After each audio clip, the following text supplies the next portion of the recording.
Hare Krishna. Hare Krishna. If someone wants to connect with Krishna really fast, do you just say Krishna, Krishna? Take her name, Radha Krishna. That's why the people who live in Vrindavan are blessed. They say Radhe Radhe all the time. Can we speak about modern day Vrindavan? In Vrindavan, there is spots that are called as Rasa Sthali. This is where the Rasa leela happens every day, and to honor that, the whole place is closed by 7 because Krishna and Radha and the Gopis will come at that time of the night and nobody can see them. Can you take us from his teenage up till the Mahabharat? Krishna is an expert strategizer. Krishna uses the Pandavas and the Kauravas as a pretext to wipe the earth clean of all those kings that are living adharmically. He says, those who believe that I am everything, without 1 second break, I will take care of them. Such a different energy in this part of the podcast. Right? Even in my body, I can feel. We don't hear too much about the 36 years post the Mahabharata. Could you give us the surface level story of what happened? This is mentioned in the Mahabharata itself. What happens is, towards the end of the 18 days, Gandhari comes onto the battlefield. The mother of the Kauravas. The mother of the Kauravas. When she's on the battlefield, Krishna is behind her. She turns to Krishna and she says, "So I curse you, Krishna. You will die by a hunter's arrow. That is my curse to you." Krishna receives that curse smilingly and he says, "Amma, you shouldn't have cursed me. I'll tell you why." When it comes to Krishna, you study his entire life, it's likely that you'll find yourself feeling more connected to one part of his life than the other parts. Absolutely. And that's often a reflection of you yourself. Krishna is a heartbeat in this country. Krishna Avataram, final avatar. When Krishna comes, for everybody, it's the last janma. Nobody who comes in contact with Krishna comes back into samsara chakra. Why did I get goosebumps right now? You can be anything directed towards Krishna, your life will change. Allow yourself to be soaked in Radha and Krishna.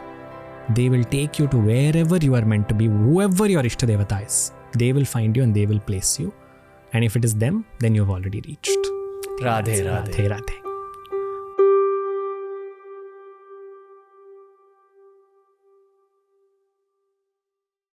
He's one of the most poetic guests that we've had on TRS. Ladies and gentlemen, welcome to this Janmashtami special, this Krishna special with the iconic poet that's entered all our lives, Vinay Varanasi. Absolutely enjoyed this podcast because many of us know the story of Krishna. It was a recap with respect to the story, but we went into very, very deep, spiritual, esoteric tangents that are not very well understood about the story on this podcast. We covered Krishna's entire life right from his birth, right up till the point where this Vishnu avatar finished his work in the earthly realm. If you're someone who wants to deep dive into the subject of Krishna even further, this is a 2024 update on TRS. We've covered Krishna in so many episodes, but we've never covered him in so much detail and with so much depth. If you're speaking about detail and depth, you've got to remember the name Vinay Varanasi. This is a sequel episode to the Dash Avatar episode, or the 10 Vishnu Avatars episode that we did some time ago. You're going to absolutely enjoy this one if you enjoy any of our Sanatan Dharma related episodes. It's Vinay Varanasi on TRS.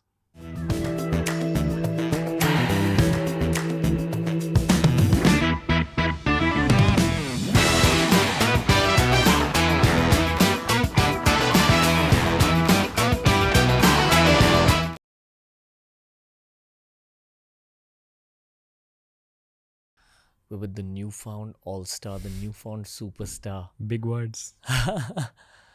The magical voice that we found in 2024, Vinay Varanasi, is back on TRS. Thank you for having me. How are you, brother? Good. In a zone, ready to welcome the avatars that are waiting to emerge. Okay, we covered the Vishnu avatars and the story of the Vishnu Puran Yes. in the last episode, and we stopped at the Parshuram avatar. Yes. This is where we re-begin that story. Because this is a Janmashtami special.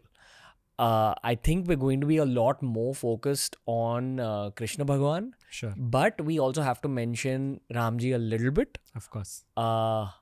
Where would you like to begin this conversation? Personally for me, I would just love to mention aspects of the Ramayana because that's a whole topic in itself. Absolutely. And it's a Janmashtami special. Yes. So I will let you begin the story and these concepts wherever you wish. Thank you. So instead of treating them as two sequential avatars, maybe what we can do is actually let Krishna emerge fully. Rama will come through him. That's my belief. So before we begin, can I request you to chant a prayer? Sure. Okay. Whatever you wish. Absolutely. Sure. Ramaya Ramabhadraya Ramachandraya Vedhase Raghunathaya Nathaya Sitaya Pataye Namaha Sri Ramapatnim Janakasya Putri Sitangana Sundara Komalangi Bhugarbhajata Bhuvanaikamata Vadhuvarabhyam Varada Bhavantu. Beautiful. So it was so interesting. I have to tell you how this episode itself happened. When a few days ago, when you guys had reached out saying, you're thinking of this Janmashtami special and we should do it, there were a lot of things lined up in the calendar at that time. And I was just thinking, okay, how do we make this? How do I, squeeze this in? But I haven't yet spoken on Krishna at great length, so I want to make it happen. I was just thinking about it and I said, okay, let me figure it out. I'll sleep over it. The next day, unknown to a friend, or rather unknown to me, a friend sends this message. She doesn't know about any of this context, in which she had a dream and she said, I was sitting in a Rama temple and I was speaking on Hanuman. And Hanuman was listening and Krishna came from behind and he tapped my shoulder and he said, you never talk about me. This is not fair. So apparently in that dream, I turned and I started speaking to Krishna about Krishna. Now I found this very interesting because it, in some senses for me, this is Krishna Avataram. That when Krishna comes, everything else merges into him. And I think that's the whole premise on which we can also begin to speak about today, because this avataram is fundamentally very different. There is something about this avataram which makes it stand out to a whole new level, which we'll explore in the course of this conversation.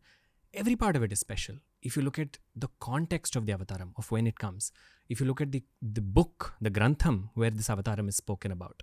So let's look at, since it's a Janmashtami special, right? Let's start off looking at when do we celebrate Janmashtami. Janmashtami, as we know, as per the lunar calendar, comes in Shravana Masam, in the month of Shravan, in the dark half Ashtami, that is in the Krishna Paksha Ashtami. Krishna Paksha Ashtami is always dedicated to Kala Bhairava. All the dark halves are all the Ashtamis that come in the Krishna Paksham are Kala Ashtamis. What is an Ashtami? Ashtami is the 8th day. So the 8th day of the ascending or the descending moon. So either on the way to Purnima or between Purnima, which is full moon, to Amavasya, which is new moon. Now, very interestingly, the whole concept of Ratri, of night, has a lot of power in Sanatana Dharma. There are supposed to be 4 phenomenal nights in the whole year where the power of the divine becomes extremely accessible. So these 4 nights are listed out as Kala Ratri. One is called Kala Ratri. This is the night of Deepavali, also the night before Deepavali, which in the north is called Choti Diwali, and in the south is called as Naraka Chaturdashi. This night is supposed to be extremely powerful for any kind of sadhana, particularly for Devi sadhana. So Kala Ratri is the first. The second is Maharatri. Maharatri is the night of Mahashivaratri. That is when we all know that night is powerful for sadhana. That's why actually even coming to Deepavali, many traditions stress on doing Lakshmi Puja at midnight and not finishing it in the evening. You have to do Lakshmi Puja at midnight, and there's a process where Alakshmi is removed. So you sweep the house at midnight, which you don't otherwise do. Because traditionally, once the evening lamp is lit, you don't sweep and mop the home anymore. So, but this is a practice that's very specific to Deepavali. Midnight on main Diwali or midnight before? So, Kalaratri is considered to be both the night before and the night of Deepavali. So, that is the night of Chaturdashi, the 14th day, and Amavasya. So, either or like we say in Sanatan Dharma, Adhikasya phalam adhikam. Do more, it gives you more fruit. So, one is Kalaratri, the second is Maharatri, the third one is called as Moharatri. Moha means delusion. Moharatri is the night, or is the name given to the night of Janmashtami, because this night is phenomenal. But I'll complete the fourth one and then come back to this night. The fourth one is called as Daruna. Daruna is the night of Akshaya Tritiya. This night is supposed to be one of the most powerful in the year, where you can actually experience Devi. So there is a specific suktam in the Vedas that is called as Ratri Suktam, those who are initiated into this and those who kind of, do their sadhana in a way that it culminates on any of these 4 nights. In history, there have been examples of people who have had sakshatkaram, who have actually seen the goddess on these nights. So it's interesting that these 4 nights, Janmashtami features in them, because the night of Janmashtami is spectacular. When does the 4th night happen? Akshay Tritiya. Which is when? Akshay Tritiya comes corresponding to the English calendar around April-May, corresponding to the lunar and solar calendars in the month of Vaishakha. That is the 3rd day. Of course, Akshay Tritiya, like Dhanteras, has become a day about buying wealth. So most people forget that it's actually a day of intense sadhana and a night of intense sadhana. Akshay Tritiya also gets that name because what sadhana you do on that day gives you Akshaya Phalam, endless fruit. So hence Akshay Tritiya. But that's a different discussion. So coming back to Moharatri, the night of delusion. So the night that he chooses to arrive itself is a powerful one. Ashtami, the 8th day, like I said, on one hand is always dedicated, the Kala Ashtami, the dark Ashtamis. When I say dark, it's in terms of the phases of the moon. So this comes in the dark half of the month because it's heading towards Amavasya. That Ashtami is always sacred to Kala Bhairava. Now, in addition to this is a night that something spectacular happens. Most of us are familiar with the birth of Krishna, the story that he is born to Vasudeva and Devaki on one side, and soon after his miraculous birth in the jail, because that's where they were jailed, he is taken across the Yamuna. Vasudeva takes him across, and there he is swapped with a baby girl that is born there.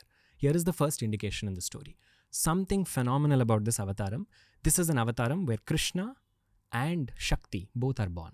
Because Devi and Vishnu, as we discussed earlier, are considered to be brother and sister. She is called as Padmanabha Sahodari, Shyama Krishna Sodari. She is supposed to be the sister of Krishna or of Vishnu. So they come together, they are twins. Now, this is the linear story that we know. But this is the beautiful thing. The whole aspect of Krishna's arrival is not an ordinary one. There is something magical happening in every part of the story. Look at this context where he appears. He appears, I will not say born because there is no birth for Paramapurusha. But when he takes form, he immediately shows Devaki and Vasudeva his Swarupam. He shows them with Shankha, Chakra, Gada, Padma. He shows them his Swarupam as Vishnu. And there they praise him, they extol him, and then he converts himself into a little boy. So from the little boy, they saw the Swarupam and it went back as a little boy. Vasudeva puts him into that basket and Krishna instructs him, saying, take me onto the other side of Yamuna. Can I pause you here just a little bit? For story context. Yes. Who was Kansa? Okay, sure. Let's rewind this a little bit and then come back to this point. Absolutely. So, Vasudeva and Devaki, when they get married, Devaki has a cousin brother by name Kansa. Kansa has this, he's very fond of Devaki. And he's the one who's conducted this wedding in a huge, lavish, grand way. But post the wedding, as soon as the wedding is over, when he's taking them for a procession, that is when he hears an Akashavani, a voice in the heavens that says the 8th child of this woman is going to be, is going to be responsible for your death. So Kamsa's first reaction is he wants to kill his sister. So it's Vasudeva who implores him and says, don't look, the danger to you is through the 8th child, right? So we will give you the 8th child. And why 8th child? We'll give you all the children that we have so that there is absolutely no danger to your life. So Kamsa instructs for them to be put into a jail, Vasudeva and Devaki, his cousin sister and her husband. And initially when the first few children are born also, he doesn't even take them. He doesn't, because he knows what, he's been told that the 8th child is the problem child, literally. So he's only interested in killing that child. He has nothing to do with the other children.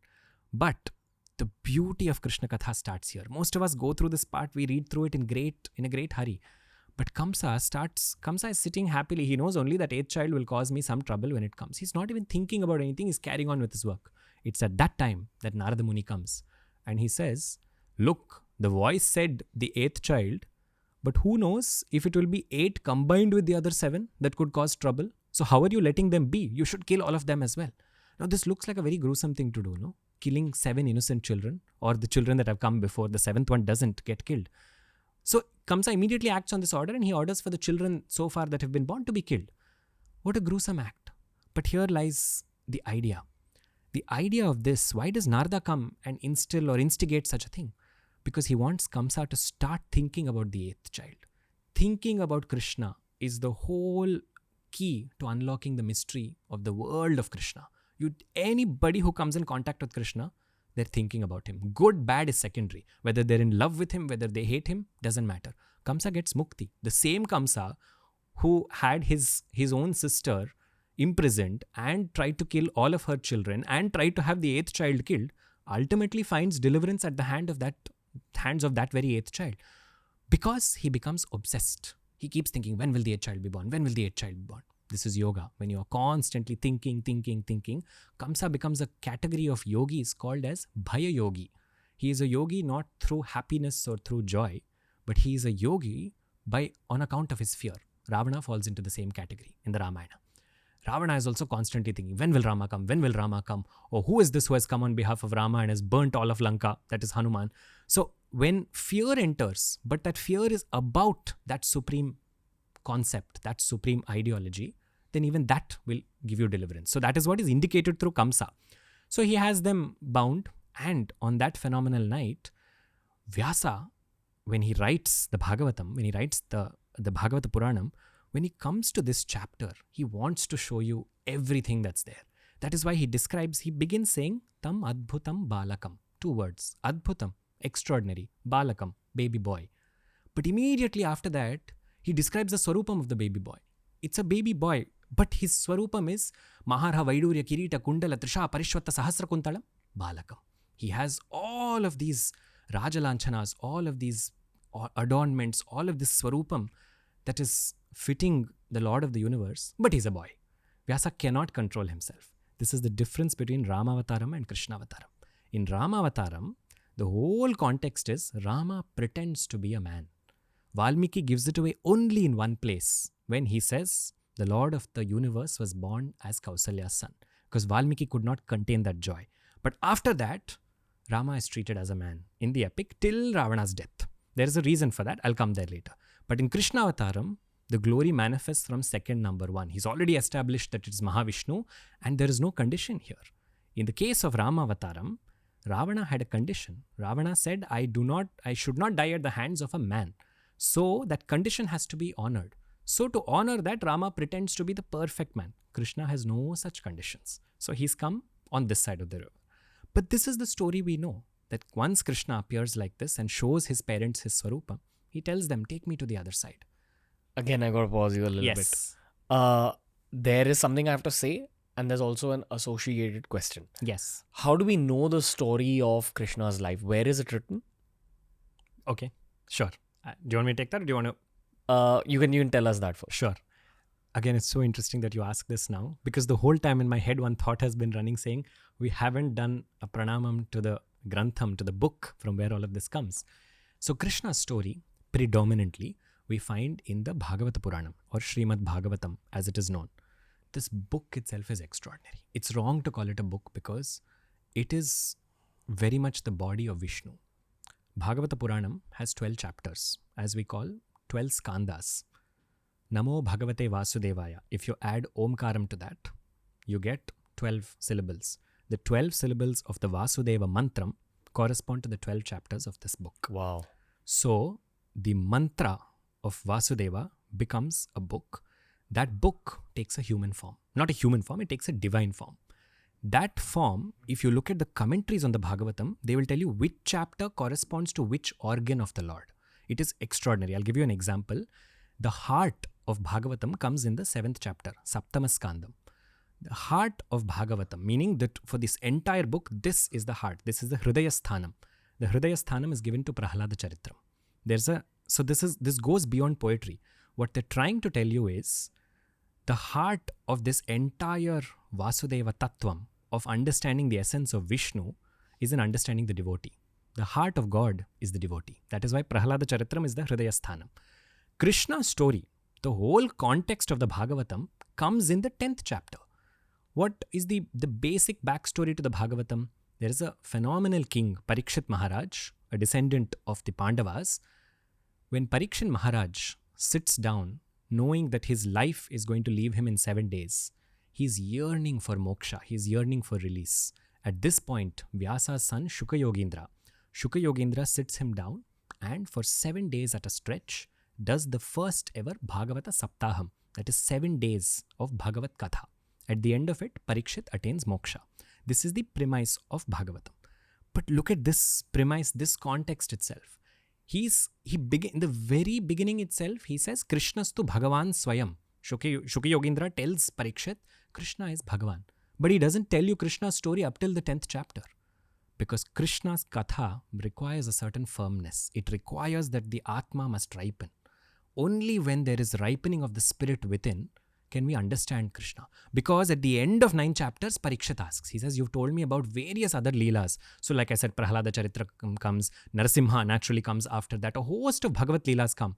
Then he says, tell me about Krishna katha. The second he says that, Shuka Yogendra says, now you have asked the question which you are ready for. And he begins Krishna katha, which comes in the 10th chapter. The Dashama Skandam, where this comes, as I said earlier, each part corresponds to a different organ of Paramapurusha. The Dashama Skandam, the 10th chapter, corresponds to the face of the Lord. So, if you have to look at any person, essentially we establish connect with them through their face. We may admire every other visible organ that we can see, but we make eye contact with the face. We gaze upon the face even for the Lord to look at that form. So, what they mean by saying this is saying that the entire essence of Bhagavatam is in the 10th chapter.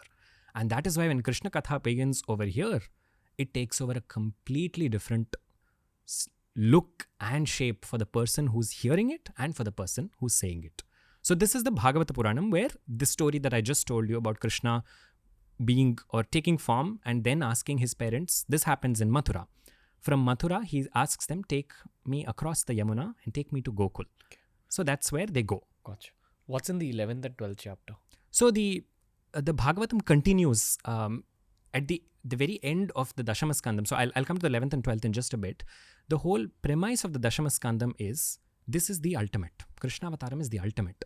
From here, whatever is left for Parikshit to internalize. You see chapters talking about the Atma, the nature of the Atma, coming towards the last few chapters, because Krishna's Charitram itself extends across these. Now Krishna Katha is the last portion that takes him ultimately towards his internal journey. Various stories regarding Krishna from his birth. But the additional idea here is Krishna Katha is not contained only in the Bhagavatam. It also appears in Mahabharatam. Because portions that are given in great detail here, there are mentioned in brief, and other portions that you don't find too many references to here are expanded upon in the Mahabharatam and subsequently other Puranas. So, yes. Wow. Okay. Now, I'm going to mention something that I have been wanting to say since the beginning of this episode. Sure. It's almost unrelated to what you're saying, but also adjacently related. Possibly one of the guests that I enjoyed speaking to the most over the course of the whole podcast is Nilesh Oak, sir.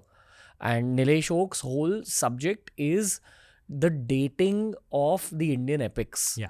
The Ramayana and Mahabharat. We also had a phenomenal guest named Rupa Bhati, whose episodes haven't been released yet.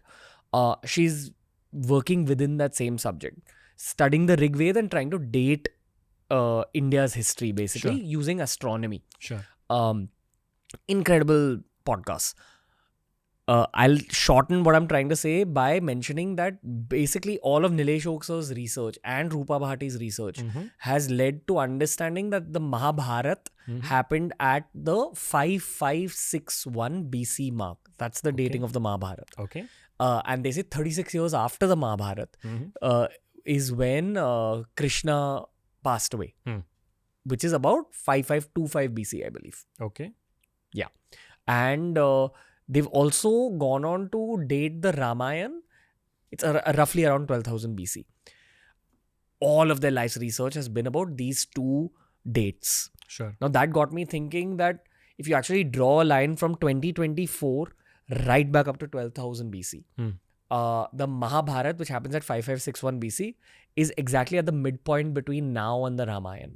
And then when you link it to the avatars, I think to myself that, damn, the way we look at Krishna is probably how the characters of the Mahabharat looked at Rama. Yes. Yes. And Hanumanji. Absolutely.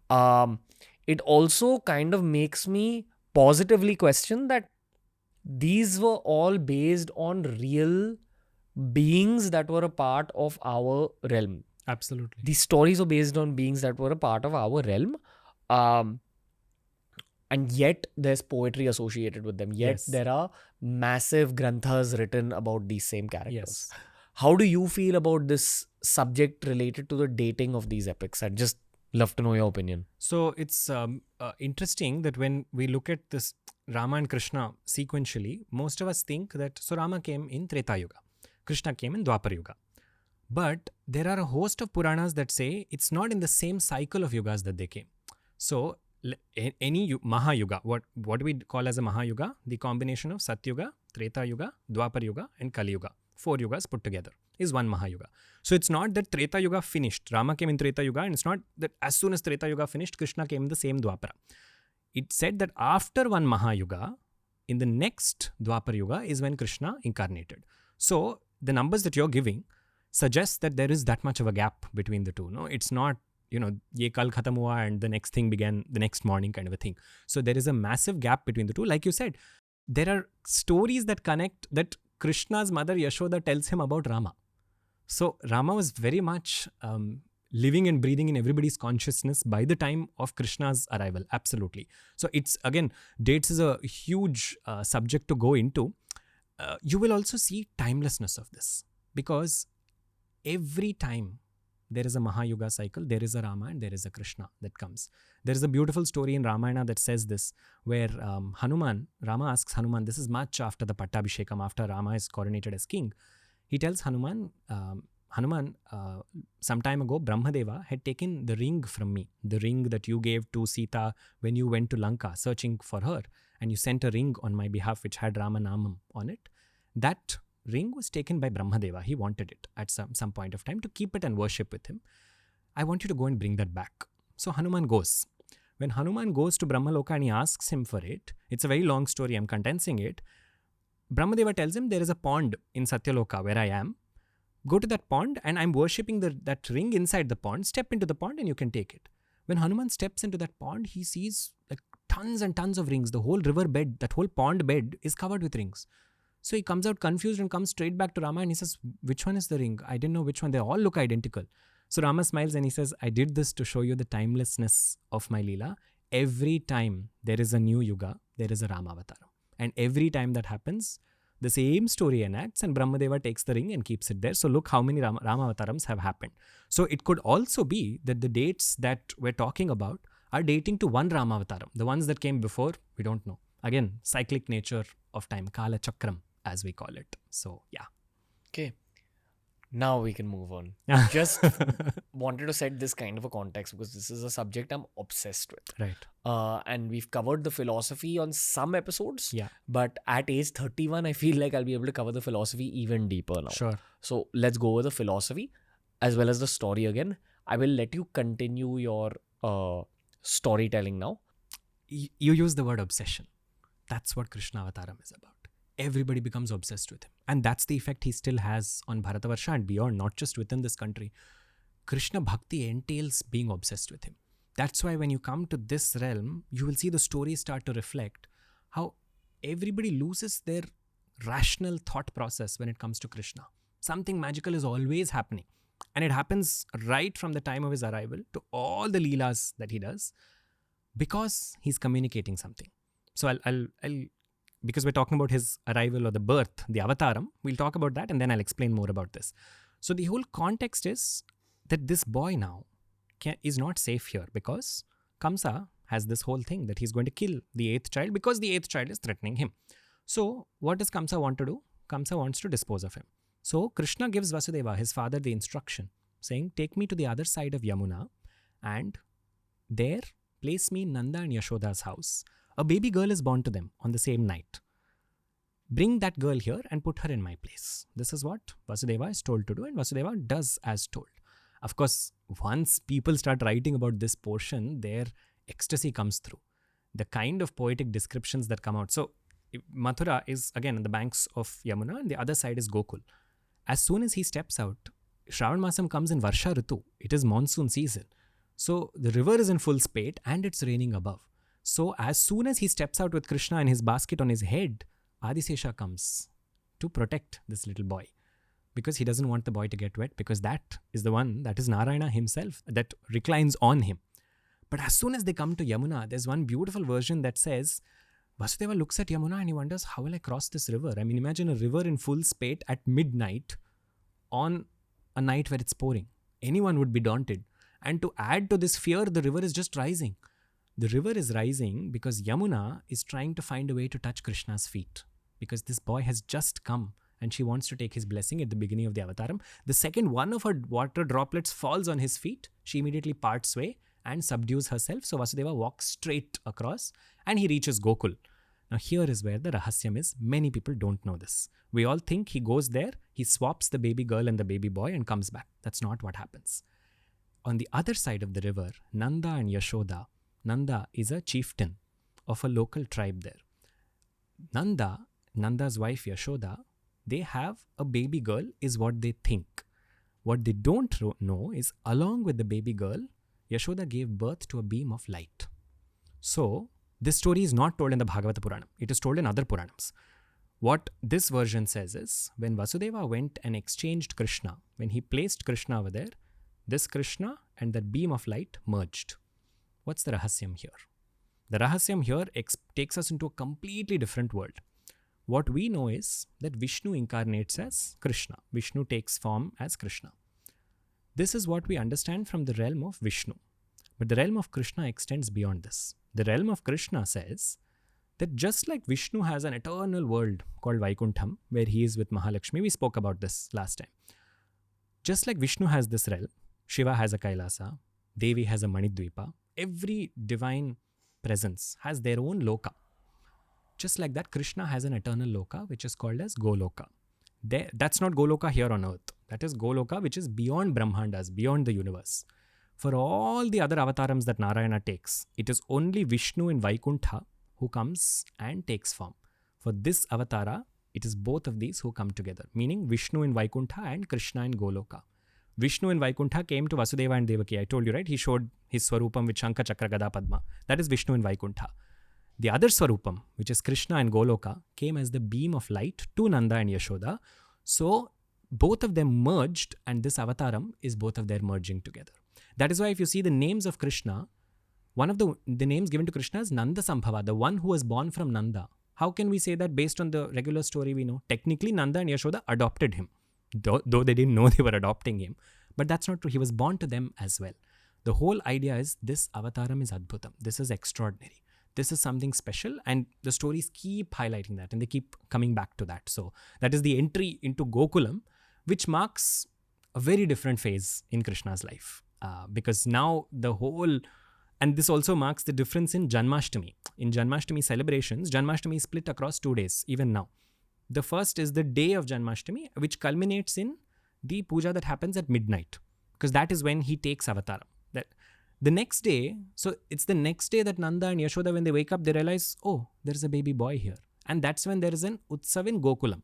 Because there is an Utsav in Gokul, that day is called as Gokulashtami. So you will see Janmashtami celebrations across the country, roughly with these names only. Janmashtami will be different, Gokulashtami will be different. So that happens the next day. So, I mean, if you go to Vrindavan, you will see in Gokul the kind of celebration there. Yes. Weren't they aware of the two babies being exchanged? Exactly. Good question. How come they didn't know? Who was born to Nanda and Yashoda? Krishna is born on this side, or Vishnu, let's say, is born on this side. On the other side, Vishnu's sister, like I mentioned, whose name is Yogamaya, Maya Shakti, is born there. By virtue of Maya being born, nobody knows what's happening. That's why they didn't even realize that they had a baby girl. Because Maya is like a blanket. When Maya operates on his instruction, everyone gets deluded. Delusion, moha. The night that he came, Moharatri. So one thing connects to another. And this Yogamaya, what happens? Vasudeva brings back this girl. Again, the story does something phenomenal.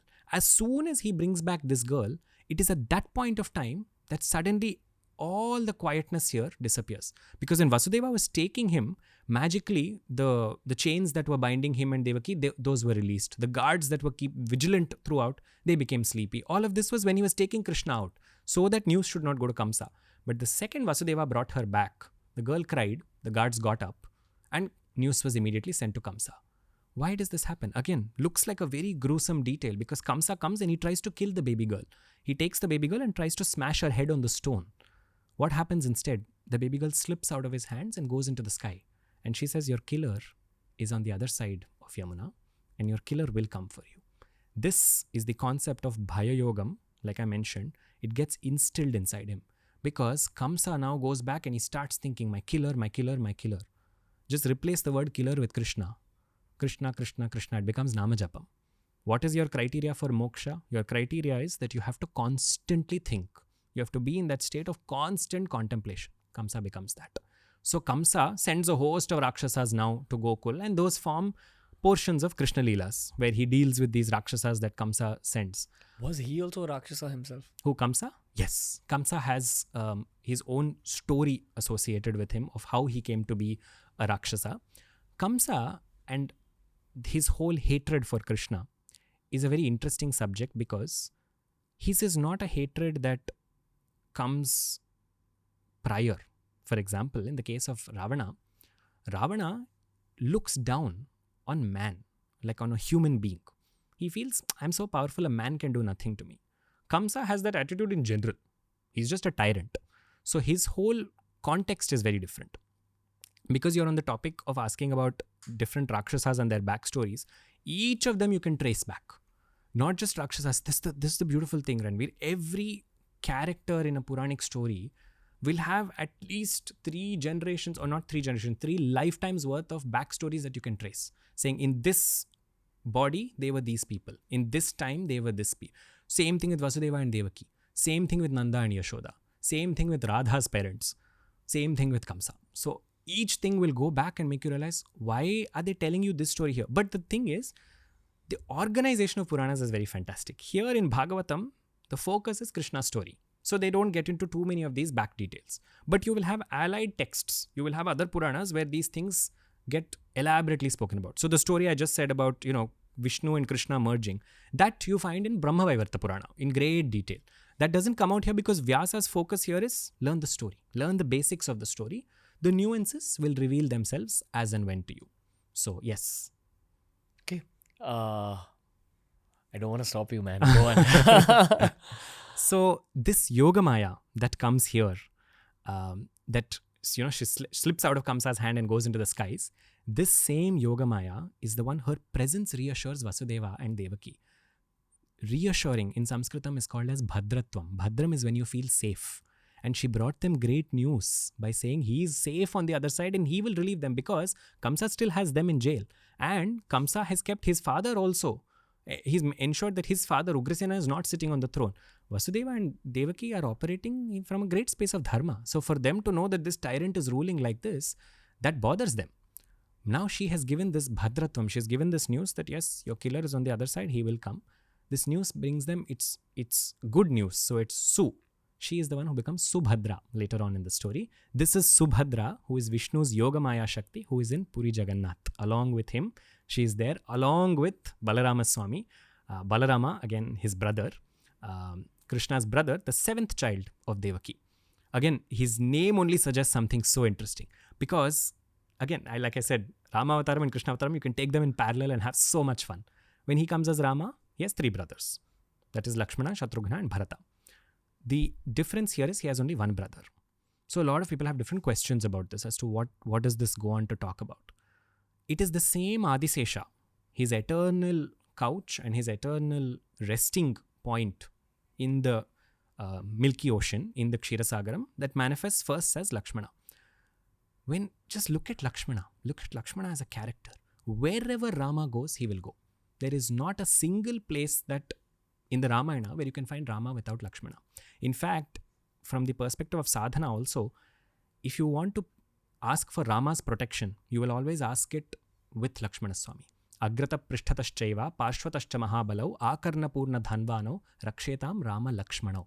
May Rama and Lakshmana protect me. Wow. Because whenever they have to come, they come together. Why did I get goosebumps right now, man? See, that's Rama and Lakshmana. Because whenever Rama is invoked, Lakshmana is with him. From the time, take the very first story. Rama is growing in Ayodhya and Vishwamitra enters. And he tells Dashratha, I am performing a Mahayajnam. I need protection. Ramayanam will give you a rahasyam right then and there. Dashratha says, I'll come. Vishwamitra says, I didn't ask for you. I asked for your son. You gave me your word that whatever I ask for, you'll give. Send your son. Dashratha immediately panics. And with great reluctance, after Vasishtha saying, listen, Dashratha, don't go back on your word, is when he sends Rama.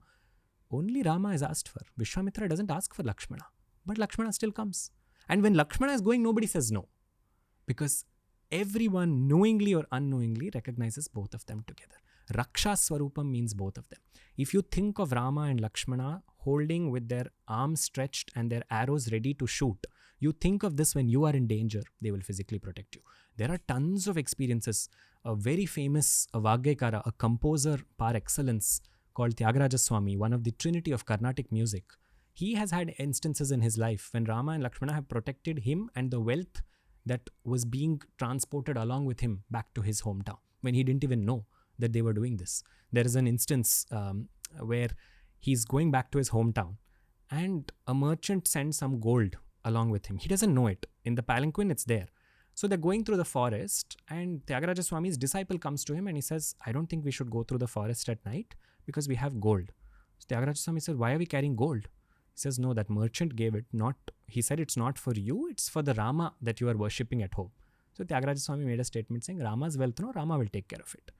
And then they go through the forest in the night. In the morning, when they briefly stop, when Tyagaraja Swami comes out of the palanquin, at that point, a bunch of forest thieves come running to him and they fall at his feet. And he says, why are you falling at my feet? They said, we tried to attack your carriage, your palanquin in the night. But two people protected it, one standing in front, one at the back. One was extremely dark, one was extremely fair. Both of them, we just want to see them again. They were so beautiful to gaze at. And that is when Tyagaraja Swami laments, saying, you showed your form to someone who was trying to attack me, but you won't show yourself to me, is it? But the point of the story is that they come like that. Rama and Lakshmana are stuck together. Lakshmana Swami is like that. He'll never leave him. Look at the bhakti that he has in that avataram. The way he follows Rama, the way he leads the way for Rama also, metaphorically, literally, right? He's the one always clearing the path. He's the one that is building the cottage. He's the one who's ensuring Rama should be comfortable. Who asked him to come on the Vanvasam? Nobody. But he went. And what phenomenal dharma he does. Now, this is in Rama Avataram. You fast forward to Krishna Avataram. First of all, here, Lakshmana Swami is the younger brother. Come to Krishna Avataram, he becomes the older brother. And here, as an older brother, the relationship is so different. The kind of friendship that evolves between the two, it's so beautiful. I was recently in Vrindavan and this beautiful place called Ter Kadam. In Ter Kadam, this is one of the spots where Krishna and Balarama used to graze the cows. So if you go to Ter Kadam, you will see two idols of Krishna and Balarama, where Balarama is resting his hand on Krishna's shoulder like this. Lakshmana Swami will not do that for Rama. But this is a rahasyam in bhakti. When you serve like that, you serve like Lakshmana, you can become as close to him as Balarama. You can hold him like this. That's the proximity that you get. So Balarama here is Krishna's elder brother, born before Krishna. He is the seventh child. Devaki's eighth child is Krishna. The seventh child, when Devaki has conceived this child, at that point, sitting in Vaikuntha, Vishnu says, Yogamaya, you must act now. Pull this baby out of Devaki's womb and place her in another lady's womb. This other lady, her name is Rohini. Place this little baby into Rohini's womb. Let the baby grow there safely and let Rohini give birth to him. What happens here? Everybody assumes that Devaki had a miscarriage because this is happening in great secret. Nobody else knows this except Yogamaya. What is interesting about this story? This baby is pulled out of the womb. In Sanskritam, the concept of pulling is karshana, to pull. Krishna also comes from the word karshana. Karshan, akarshan in Hindi is also the same idea, that you pull something. The baby is pulled out carefully with concentration. Carefully in Sanskritam is samyak. Samyak plus karshana, samkarshana, which is sankarshan, which is Balarama's name. The one that is moved carefully from one womb and is kept onto the other side. This is in context to the avatar. All these names that we are talking about, Vasudeva, Sankarshana, they have meanings in this context. Vasudeva means son of Vasudeva. But like I told you, the very Bhagavatam is based on Vasudeva's mantram, Namo Bhagavate Vasudevaya. But Vasudeva came only in the 10th chapter. That's when we start to realize, no, there is much more than a contextual meaning. Vasudeva does not only mean son of Vasudeva. Because we spoke about Dhruva last time, right? Dhruva receives the mantram of Vasudeva much before Krishna Avataram happens. So how is it that the son of Vasudeva's mantram was given to him earlier? Because Vasudeva means the one who has nivasa, or who resides in all living beings and shines within them. The one who is Vasam is inside this body, he is called as Vasudeva. That Vasudeva then came later as the son of Vasudeva. So it matches the context. So Sankarshana means one who is pulled out here and placed into another womb. But Sankarshana has a larger cosmic meaning. The centrifugal forces that keep the earth on its perfect axis and ensure it doesn't move slightly so that no life is harmed over here, that force is called Sankarshana. Wow. So look from where the concept starts and what it pulls into. Who's writing all this poetry in your head? That Hanuman sitting there. You're such a poetic guy, man. Seriously, but how did you become like this? Breaking away a little bit from the story. Just obsession. Because stories were always fascinating and I never viewed them as something that's happening elsewhere. How was your teenage? Normal on the outside, fun on the inside.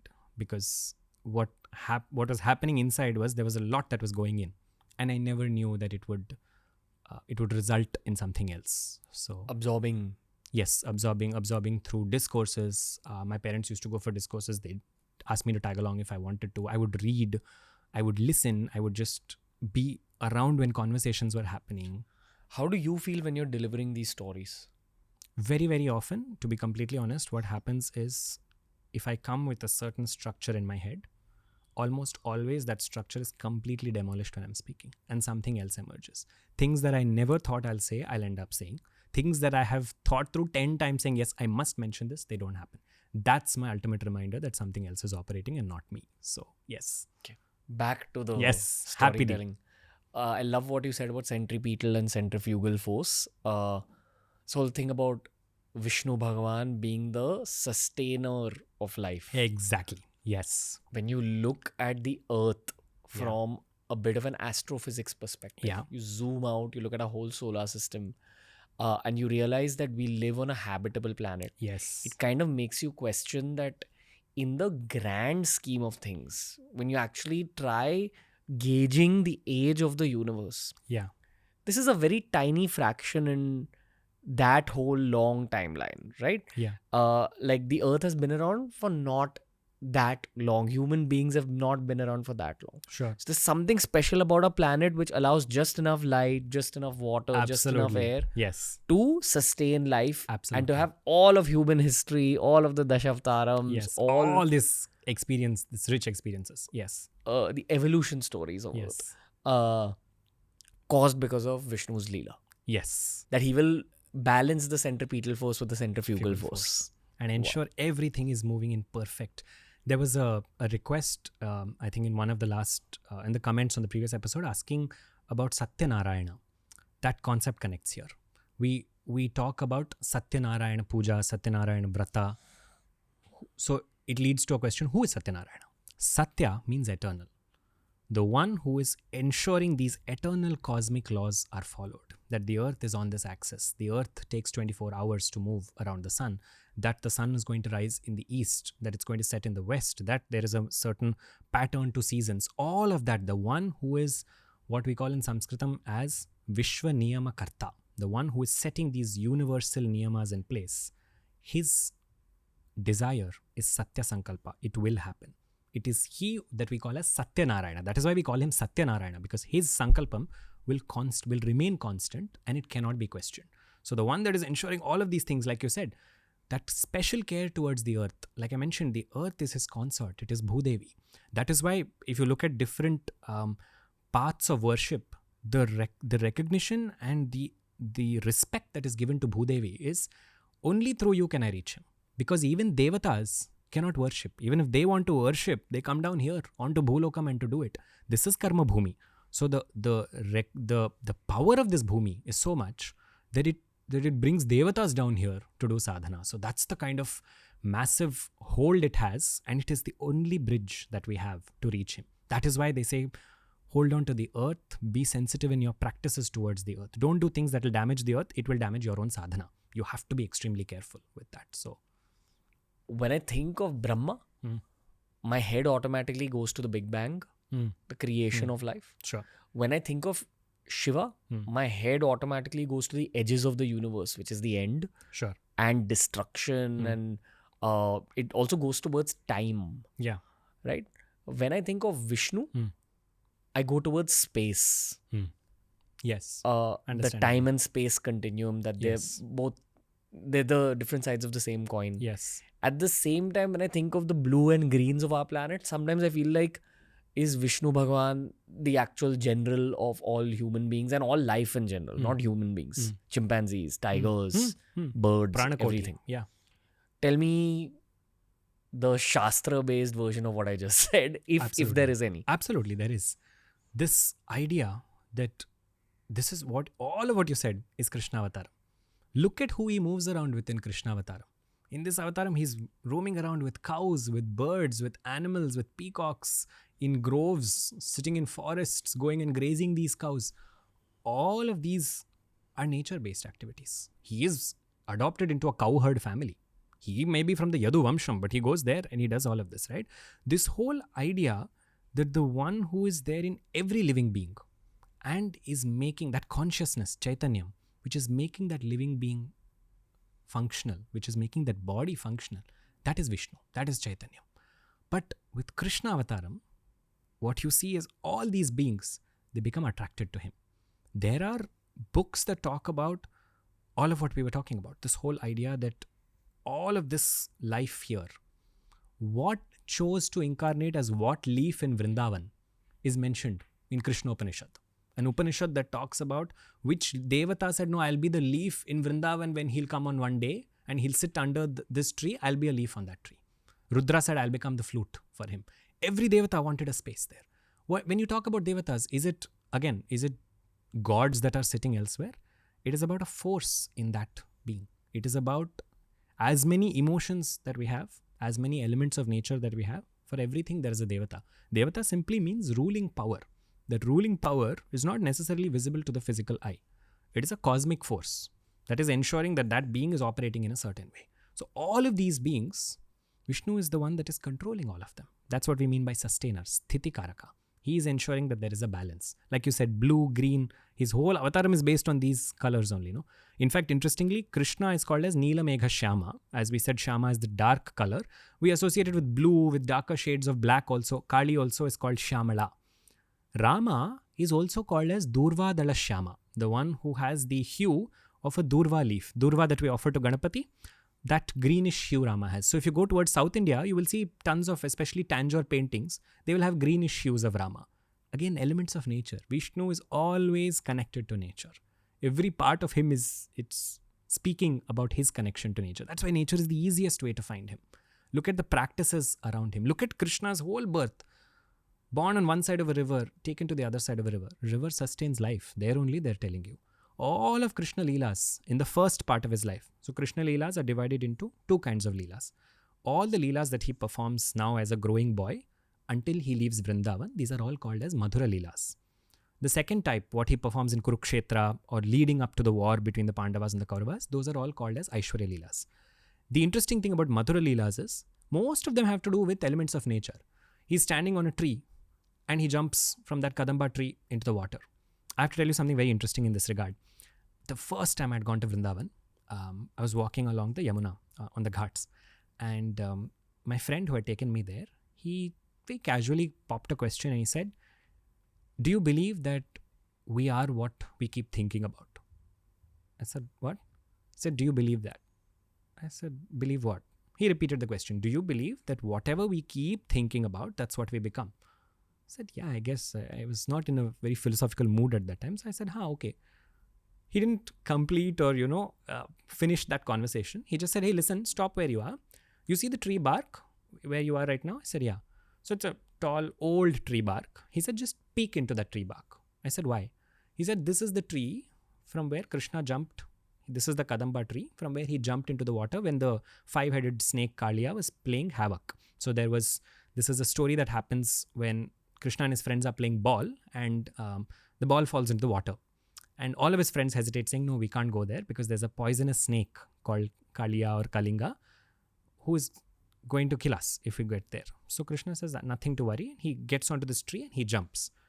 And Krishna is not seen for some time. Some versions say it takes days. He goes underwater and he comes out dancing on Kaliya, because he subdues Kaliya's pride and he drives Kaliya away, because Kaliya's there terrorizing the citizens of Vrindavan. Now, this is one of Krishna's most interesting leelas.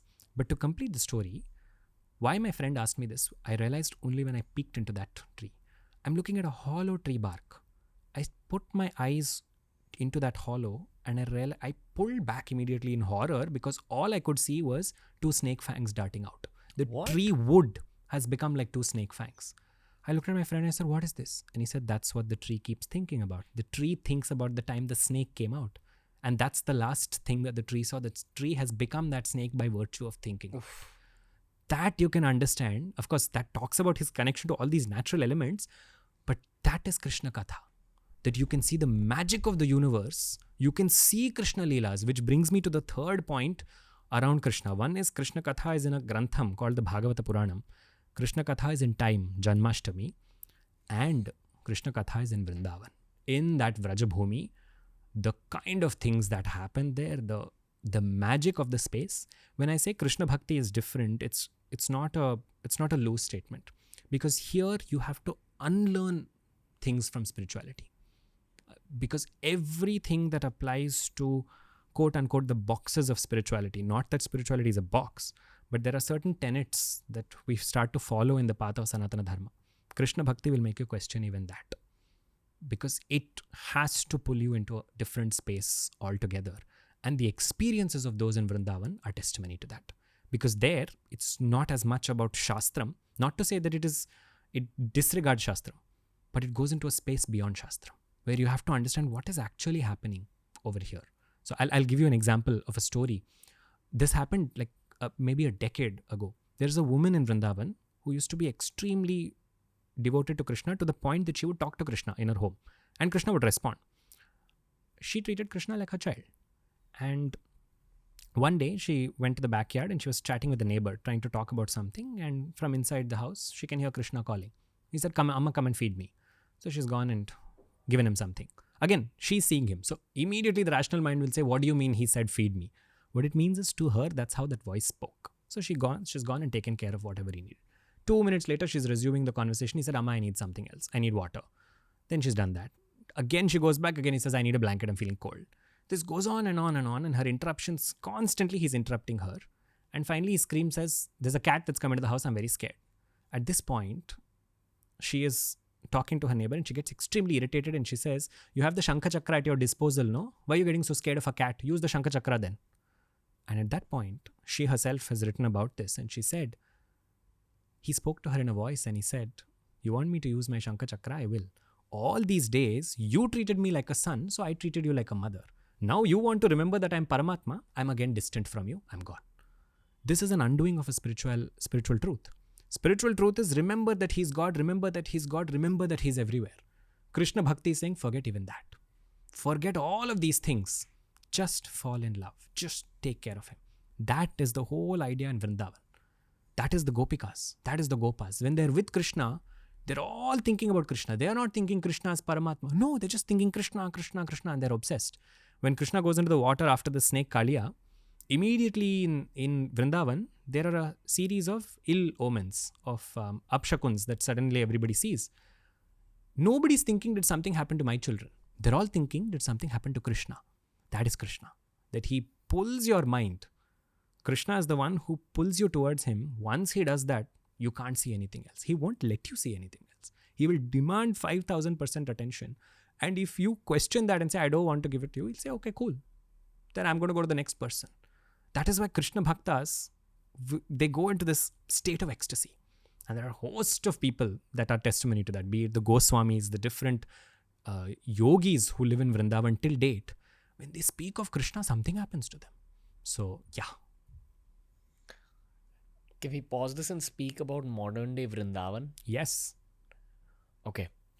A friend of mine, Ambika Devi, she's also a content creator. She insisted that we go to Vrindavan. And I had expectations based on the stories of Krishna that I'd read when I was a kid. But the moment you enter that Braj Bhumi, Yes. you feel a lot of spiritual force all around you. Yet it's very, very calm. Yet it's very, very tantric. There is Krishna Tantra that's happening all around. Everywhere you go, people are saying Radhe Radhe. Yes. Everywhere you go, you see art related to Krishna. Yeah. Everywhere you go, you feel kind of musical. Calm yet musical. Nice words you're using. Yeah. I mean, I'm just trying to encapsulate the emotions I felt while I was there. Yeah. Of course, you get deeper sleep. You also feel a lot more sattvic when you're there. Honestly. Definitely. You know, I remember when I went to Vrindavan in October of last year, almost a year ago. I was at the peak of my Bhairav Upasana, which is pretty fierce, and it's a pretty strong kind of process. Energy. Yes. So it was almost like, for lack of a better word, the opposite of that. That's what I felt being amongst all those Krishna bhakts. Okay, I also kind of felt that the energy was so strong that it may not be for people who have not done some kind of sadhana. Like if you've not done some kind of sadhana, you may not be able to enjoy the energy here completely. That was just my own thought. That led me to thinking that, does this energy not allow anyone inside? Good question. And also, we had a follow-up podcast this year. I can't remember who it was with. He spoke about how the physical version of Vrindavan is in sync with the astral version of Vrindavan. So you get access to the astral version of Vrindavan Through. Yes. The When you actually go to the physical version of Vrindavan, and if you're able to enter the astral version of Vrindavan through sadhana, through deep meditation, that's where you get easy access to Krishna and the Gopis. Yes. What do you have to say about that? So, Vrindavana Bhumi, right? It's one of those phenomenal spaces where extraordinary things can happen. Extraordinary calm also is extraordinary calmness in the air, as you said. So the thing about any kshetra is, all kshetras in Bharatavarsha will correspond to certain points in the body. Certain chakras, some major, some minor. What is the thought process that rishis envisioned for us when we visit kshetras? We don't go to visit kshetras to see idols, to see vigrahams. We go there for something else. We go there because there has to be, if I want to, let's say, awaken my Mooladhara chakra, there are kshetras that I need to visit. There in those kshetras, that chakra will get activated. The chakra inside will get activated because the outside is considered that. So the entire universe is called as, is looked at in Sanatan Dharma as a cow. In that case, when we look at the entire universe as a cow, there are different parts of the cow's body which are compared to different places. So for example, the cow's nabhi, or the nabhi is the navel. So just the area around the waist, that is compared to or is referred to as Kanchipuram. So Kanchi is considered to be the navel of the entire universe. What do you mean by this? It's the place from where the universe is nourished. The universe is nourished by love, by desire. Kamam is Kamakshi over there in Kanchipuram. So different places correspond to different ideas. Vrindavanam, so Kashi for example, Kashi corresponds to the Agnya Chakra. Kashi Kshetram, you go there and you activate your Agnya Chakram. When again, activation sounds like it's some sensational information, but through sadhana, with a guru holding your hand and seeing you through that process, with Paramatma's grace, with Shiva's grace, this point will open. We have this very well-known idea that those who die in Kashi attain mukti. What we mean is not, of course, those who physically die, yes, no doubt about it, they attain mukti. But you can be anywhere in the universe, anywhere in the world, and you can still die in Kashi. What that means is, if you leave your pranam leaves your body when your focus is here on the Agnya Chakram, you have reached Kashi Kshetram, then you will not return. Because the Kundalini has risen from the Mooladhara Chakra and has come till here. So that's what you mean there. Vrindavan corresponds to the Sahasrara Chakram, this point over here. Look at the whole idea now from, like you said, the astral Vrindavan. When we go to any kshetram, the first thing that we see is dirt and mud, and then we criticize it, saying it's dirty. But for a sadhaka, that doesn't matter. I'm not encouraging us to keep it dirty. It is terrible that we are the ones who cause that dirt. But when you go as a sadhaka, don't concern yourself with that. You will see the magic when you go beyond that. And you can see that in the space of Vrindavan. Like I said, the trees, you can look and you can see remnants of what happened then.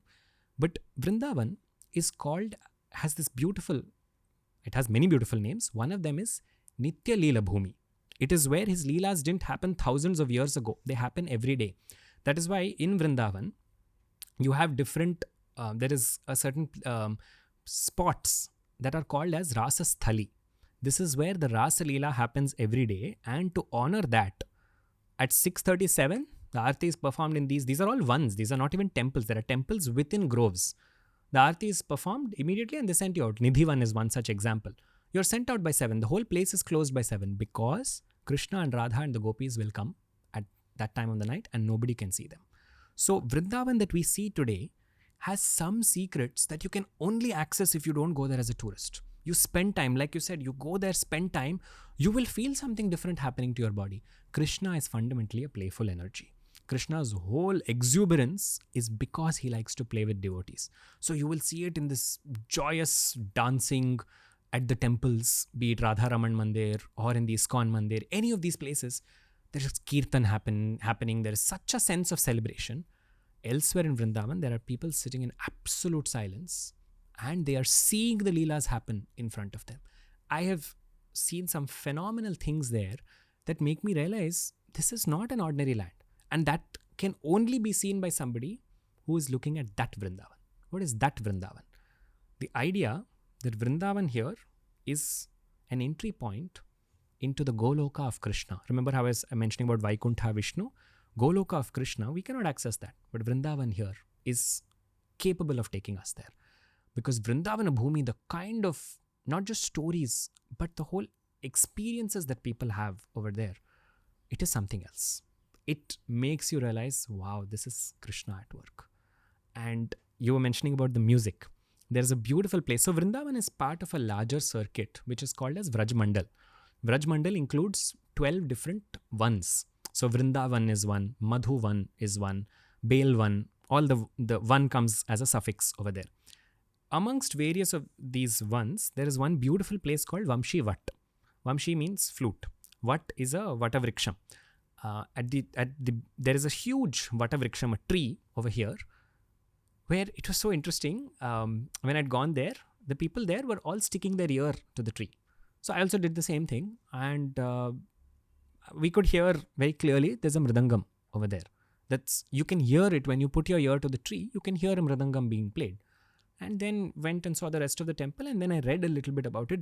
They had printed out something there, which I was reading, which said that for anybody and everybody, you can hear the mridangam because this is where Krishna used to play the flute, and the Gopas would play along with him.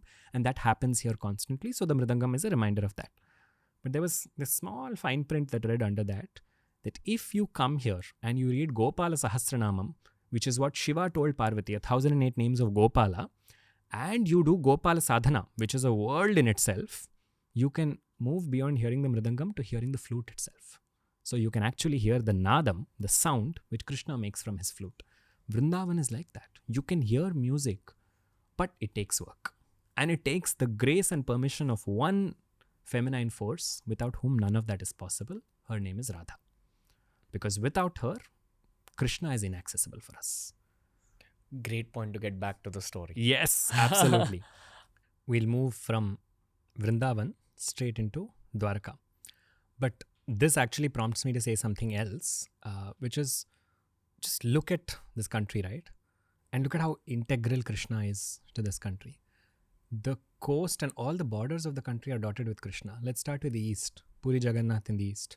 If you follow the clockwise Paradakshina Patham, in Dakshin Bharatam, you will see Guruvayurappa, which is a huge, phenomenal form of Krishna, and Udupi Krishna. Udupi Krishna also along the coast. Go towards west, Dwarkadhish. Go up north, Badri Narayana. Come towards the central portion of India, Vithala, and come to the heart of all this, Vrindavan. So it's, in some senses, he's the container that's holding Bharatvarsham. That's why Krishna is a heartbeat in this country. He's to different people he appeals in very different ways. And I think that's also the premise of the story, which, like I said, is being prompted by the audience sitting at the back here, that he was reminding me that, hey, you said you'll speak about my Swami also. Not that Rama and Krishna are different, but in terms of avatarams, so many interesting things. So this whole idea of Radha, right? Because we see Radha's involvement in Ras Leela, which is again one of the most misinterpreted actions, and which has now become synonymous slang with, oh, ye to Ras Leela kar raha hai. You know, that's how they talk about boys who are talking to even a few girls at the same time. Because Ras Leela is one of the most potent physical or spiritual possibilities for a seeker. Remember, I was telling you about how different portions of the Bhagavatam are compared to different, or are symbolized, or we give them different attributes of Bhagavan's Purusha Swarupam, right? The Mukham is the Dashamaskandam, the 10th chapter of Bhagavatam. What is the pranam for this? Within the body, we have pancha pranas: prana, apana, vyana, udana, samana. These are 5 different kinds of pranas. So it's not breath. Prana again is poorly misinterpreted or poorly translated as breath. Prana is breath is a function of prana. I cannot find a close enough translatable, so I won't. Life force. Fair enough. You could say. Chi. Yeah, but that's a different world in itself. So pranas are 5. If you look in the Dashamaskandam, there are 5 chapters of the Rasa Leela. Those 5 are said to be the pranam for Bhagavan.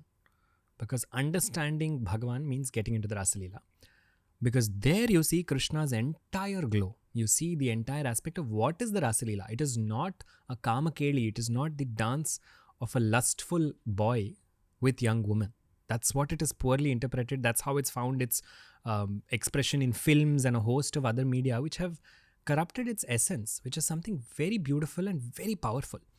The whole idea of rasa is essence. Raso vai saha, we say, which means rasa is that Parabrahma. Rasa, the essence, is joy. The one who is able to appreciate that joy, we call them as rasikas. And you see the import of this into music and dance. Those who, especially in Carnatic concerts, we hear this word a lot, rasika, that yes, I am a rasika of this music, which when you translate to English, rasika becomes fan. But fan is much less a word in terms of its potency. Rasika means somebody who is able to extract the essence and dissolve themselves into the bliss of the experience. So when you're listening to music, music has that potential, it can make you just dissolve into a certain joy. Same thing with dance, same thing with any expression, any art form or anything outside. It finds its origin in this Rasa Leela, the one who makes us dance the dance of abandon. Let's take a step back. Yes. Could you explain what the word Ras Leela meant on a surface level first? Sure. And then we'll go to a deeper meaning. So Krishna Leelas are many in number, right? There are host of things that happen as he's a growing boy. But like I said, once all of the Gopas are given permission to enter Vrindavan, here you see some of the most extraordinary Leelas happening. Who are the Gopas? The Gopas, good question. The Gopas and the Gopis are poorly translated as milkmen or the cowherds as we refer to them. But the word, if you look at Krishna Bhakti, all sampradayams, all traditions will tell you have to become a gopi to appreciate Krishna, to know Krishna. What is it telling you to do? Is it telling you to take up a certain profession and become a cowherd? This is not in any way intended to be derogatory to the profession. But the idea is, Gopas and Gopis, they may look like they are just like you and me. They're doing their functions and carrying on. But they are extraordinary people. They are people madly in love. Remember, you used the word obsession in the beginning. They are obsessed with Krishna. For them, everything is Krishna. And who are Gopas is the next question, right? As in, literally, yes, they appear like beings who are just in the vicinity of Vrindavan, growing and being happy with Krishna. But look at the word Gopa or Gopi. Go refers not only to cow. Go also means our sense organs. Indriyas are called as go. Pi over there refers to pibati, meaning to drink. Those who drink the essence of Paramatma with all their sense organs are called as gopis. Meaning when they are seeing, they want to see Krishna. When they hear, they want to hear Krishna Katha. When they are tasting, they want to taste Krishna Prasadam. When they are smelling, they want to smell the aroma of Krishna. When they are touching, they want to touch his lotus feet. With all their sense organs, they're singularly focused on Krishna. Becoming a gopi is one of the hardest things to do. Because it means you want Krishna, nothing from Krishna. There is a fine line, but a strong distinction between the two. When you want him in that state, you will become a gopi. That is why when sadhakas like Ramakrishna Paramahamsa said they wanted to experience Krishna, he became a gopi. He became Radha. By Radha's grace, he had some phenomenal experiences. But Radha is the one who gives Gopya Bhakti Prasadataha, the one who gives the experience of becoming a gopi. Because gopi is not about a physical aspect of feminine and masculine. He is that Paramapurusha. I have to become a gopi for him. So gopis are those beings there that had waited for lifetimes to incarnate and to be present when Krishna was born. And when Krishna did come, they centered him at the center of their existence, and everything was around him. So once they start to grow with Krishna, they're all thrilled that he's there. And one phenomenal moment happens. So I told you about Radha being crowned, and then Radha and Krishna have a secretive marriage, which even the gopis don't attend. Nobody knows about it. Much later comes a point in Vrindavan when one fine night on Purnima, Sharad Purnima, which is the Purnima that comes 5 days after. 2 Purnimas in the year are called as Sharad Purnima because they come in Sharad Ritu. This is the month when we have Navaratri and the month when we, soon after Deepavali. So that is basically Ashvija Masam and Kartika Masam. Both these Purnimas are called as Sharad Purnimas. On this night, Krishna goes into one of the vans of one of the vanams, and he picks up his flute and he begins to play it. Krishna goes alone. He is playing this somewhere far away. All of these gopis are involved in samsaram. They are all involved in their own worlds. They all have homes. They all have people to take care of. They are involved in whatever ways. May all of them hear the call. Only they can hear the flute. Their families and others cannot. And this is the beginning of I will not say this is the beginning of the Rasa Leela. This is the beginning of this Leela. What is Leela then? Leela is a way in which Bhagavan shows his Swarupam. He shows his Anugraham, his grace, how he is about to bless these people. Because these were people that wanted him and him alone. And this is their moment of mukti. And it is so beautiful, Ranveer, the way the gopis deal with this. Because this becomes the story of a sadhaka who wants to attain that divine. The first stage of that is when you hear the divine calling you, you follow that call. That happens to a sadhaka. They forget everything around them. So in the case of the gopis, it's described that they're all in their homes, respective homes, doing their own things. Suddenly one lady is feeding a child and she's just dropped the child and she's going. Another lady was cooking. She's not bothered that something is there cooking. She's left. The third lady was serving her husband and in-laws. She just walked out and she followed that call. There were some who did not get to go. There were some who are blocked by others. This is teaching us about the nature of the world. When we are on spiritual journeys, there will be forces that knowingly or unknowingly or unwittingly are blocking us. Sometimes even our own folks may say, "Ye sab kya kar rahe ho abhi tum? Baad mein kar lena." But these forces will not stop a true seeker. They will pay no heed to it. They will go straight. There were some that were not allowed to go. Krishna had decided that night, I am going to give mukti to the gopikas. What about the ones who could not come? Their eyes shut and they experienced that mukti then and there. Not to say that they died, but they went into such a state where they did not associate with their body anymore. That is the ultimate moksha. That is called as Jivan Mukta Avastha, where even when you are physically alive and you are inside this body, you have lost all sensation with this body. The ones that could not go, he gave them there. But the story continues with all the ones that got pulled towards him. Of course, Rasa Leela, if we begin talking about it, it warrants a great episode in itself, to be very honest. But what is the current connotation of Rasa Leela? Rasa Leela, what happens after this is once the gopis are drawn to the place where Krishna is, they all find him there and he's playing the flute. So they're all surrounding him and soon they notice that there is one Krishna for every gopika. So every gopika has a personal Krishna now and he's playing the flute. They are dancing. Soon he is also dancing with them. They become intimate. This is the basic understanding of Rasa Leela. Rasa Leela has not even started, to be honest. Till this point, people have reached, and at a surface level, they have taken it and trashed it. They have, like I said, this becomes a popular slang to say, oh, if you see a boy with multiple girls, you'll say, oh, Krishna and his gopikas. These are these kind of derogatory things which people feel thrilled about saying. What they end up doing is a disservice to the actual understanding there. It is not women that are lusting after Krishna that go there. The idea of Rasa Leela, like I said, one is about being able to recognize the call of the divine and to act on it. Because Krishna is like this. If Krishna calls, he will test, do you want to come or do you not? Are you willing to let go of everything else and come right now? If you say, listen, Krishna, you're calling, but there is something that I need to attend to, I'll finish that and come, then he'll say, you know what, I'll move on. There are other seekers. I will go there. But if you follow that call, the magic happens after that. And that's what happens now. Because they're all dancing with Krishna. They're all thrilled. Stage number 1, recognizing the divine. Second, the call of the divine. Second stage is to experience and allow that bliss to drench them. Happens to all of them. Third stage, prior to Rasa Leela, suddenly all these gopikas, they're all around him. Suddenly they're all thinking to themselves, such a Paramatma, he is called by the entire universe. He lifted up Govardhan Parvatam. He did all of these phenomenal leelas. I caught such a Paramatma, no? Such a Paramatma is in my control now. He's dancing. They don't realize it. It's a kinchit. It's such a meager, just a floating thought. The second it comes to all of them independently, Krishna is there, means Yogamaya is there. They're all deluded into thinking the same thing. The second they think that, he's disappeared. They no longer see him. Now starts the desperation. Because up till now, they didn't know what the taste of dancing like this with Krishna was. Now they did, and this is a Divya Anubhuti. It's an extraordinary experience. Now when they're experiencing this in this format, and it's taken away from them, imagine eating something that you absolutely relish, that you've never eaten before, and then having someone pull it away from you. Say, no, you can't have it anymore.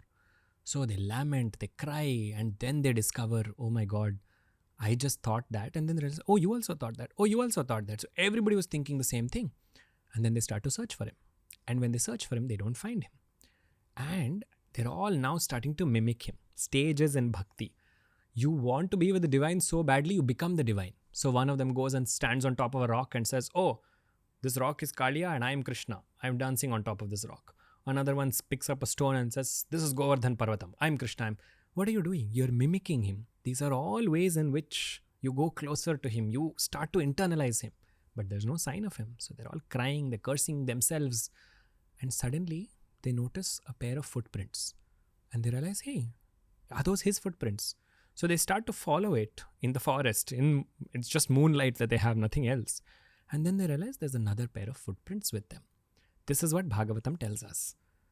They realize this and they're all checking, oh my God, who's there? Because all the gopis are here, so who's with him? This is where Bhagavatam gives a hint of Radha. Bhagavatam does not reveal that it is Radha. They just see that there are two sets of footprints that are disappearing into a thicket inside the forest. They don't say anything else. Shukha Yogendra does not tell Parikshit who it is. But they're all wondering, who is this woman who's with him?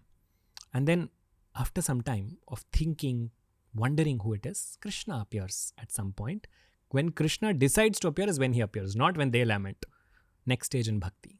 He will come not because you caught him. You cannot catch him. Upanishad says this. Yato vacho nivattante aprapya manasasaha. You cannot have him by your mind or by your speech. If you think so, that is ahankaram. And ahankaram immediately will be separated from him. So what does he do? He clears the gopis of that ahankaram. That yeah, he's mine. There is no mine in sadhana. There is no me. There is only you. And once he comes back now, he dances with them. And that is the Rasa Leela, where this is the dance of complete abandon, where they have recognized his true self. And that is a Nitya Rasa Leela. It happens on a daily basis. So you see the clear physical presence of Radha in other Puranams. In Bhagavata Puranam, there is just Krishna who comes like this. Since you like connections, the world of connections begins here. There is one Krishna in the center. There are gopikas all around him. For every gopika, now there is also a Krishna that is manifesting. There are Krishnas all around.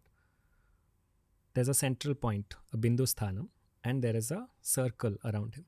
What is a circle? Basically, multiple such dots. The same dot that is here in the center is all over. Bindu Sthanam and layers and layers and layers of Krishnas. That is nothing but the Sri Chakram.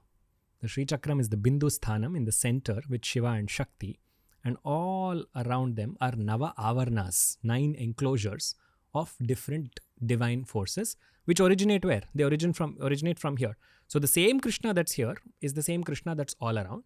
It is the geometrical representation of this entire universe, Vishwa Chakram, which is sustained by Shiva and Shakti. Is it like Fibonacci? It is a constantly expanding chakram, but it has fixed enclosures.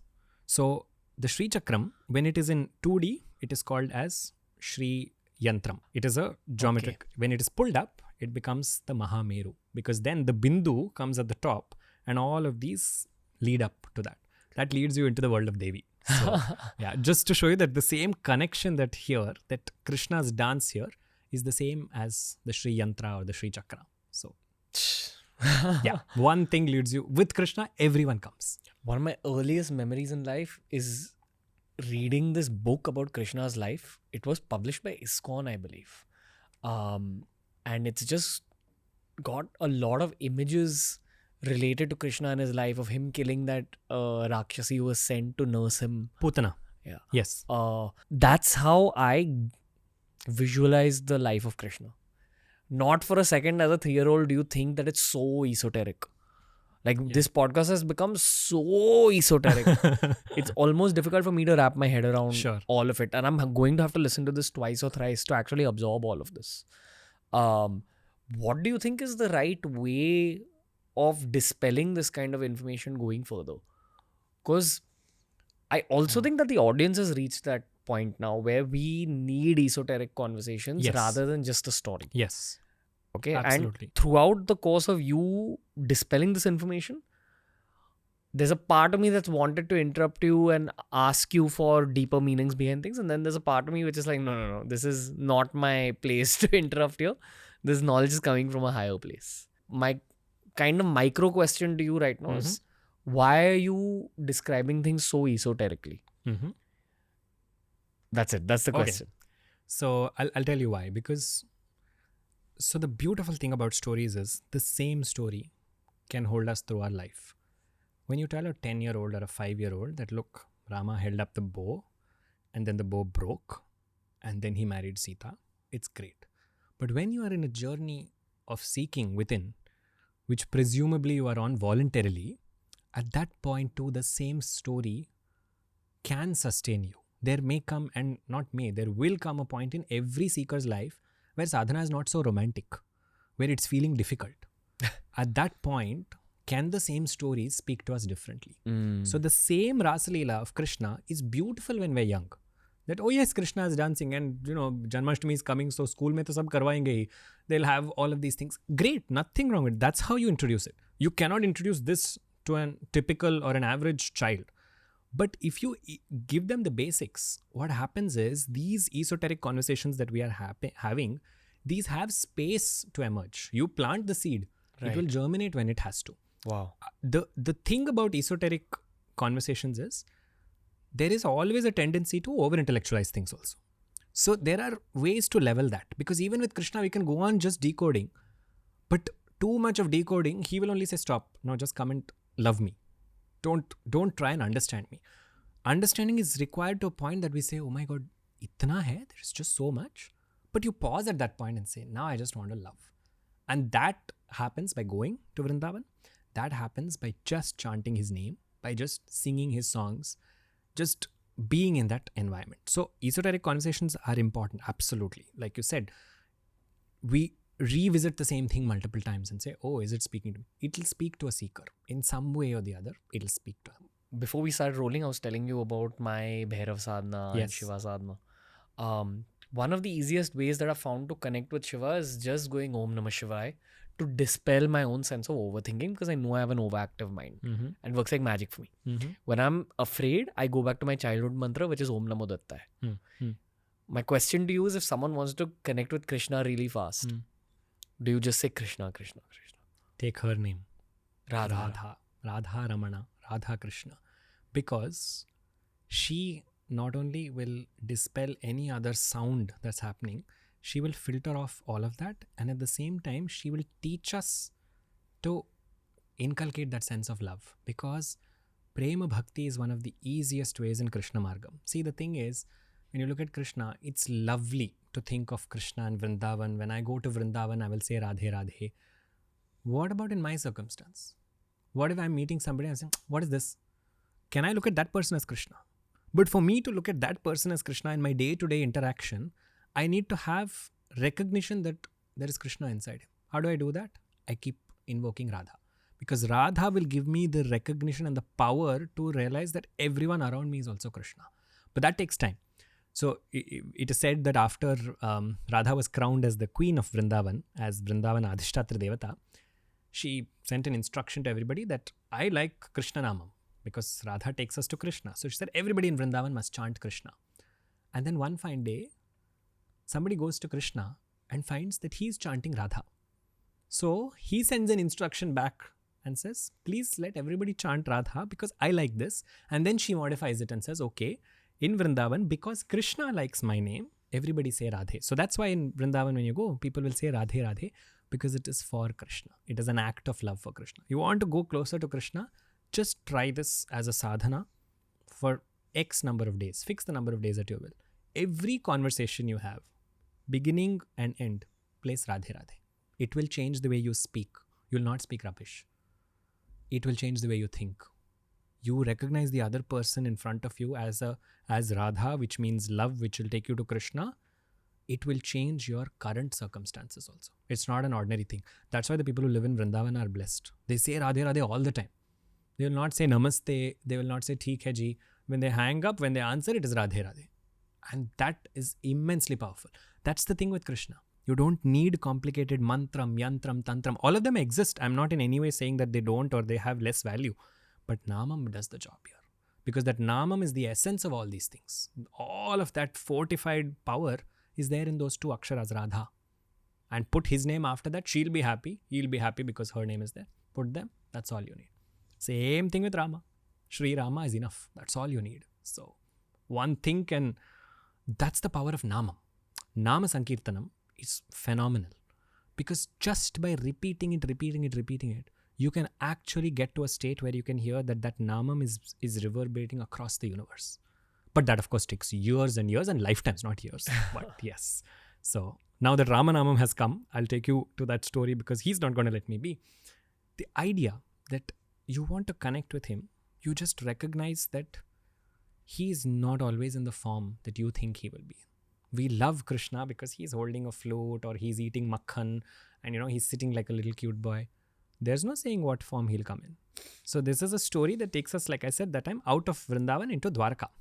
And in Dwarka, when Krishna is sitting, which is the city that he sets up in Gujarat, in Dwarka Nagaram, there when he's sitting one day, Krishna is always a multitasker.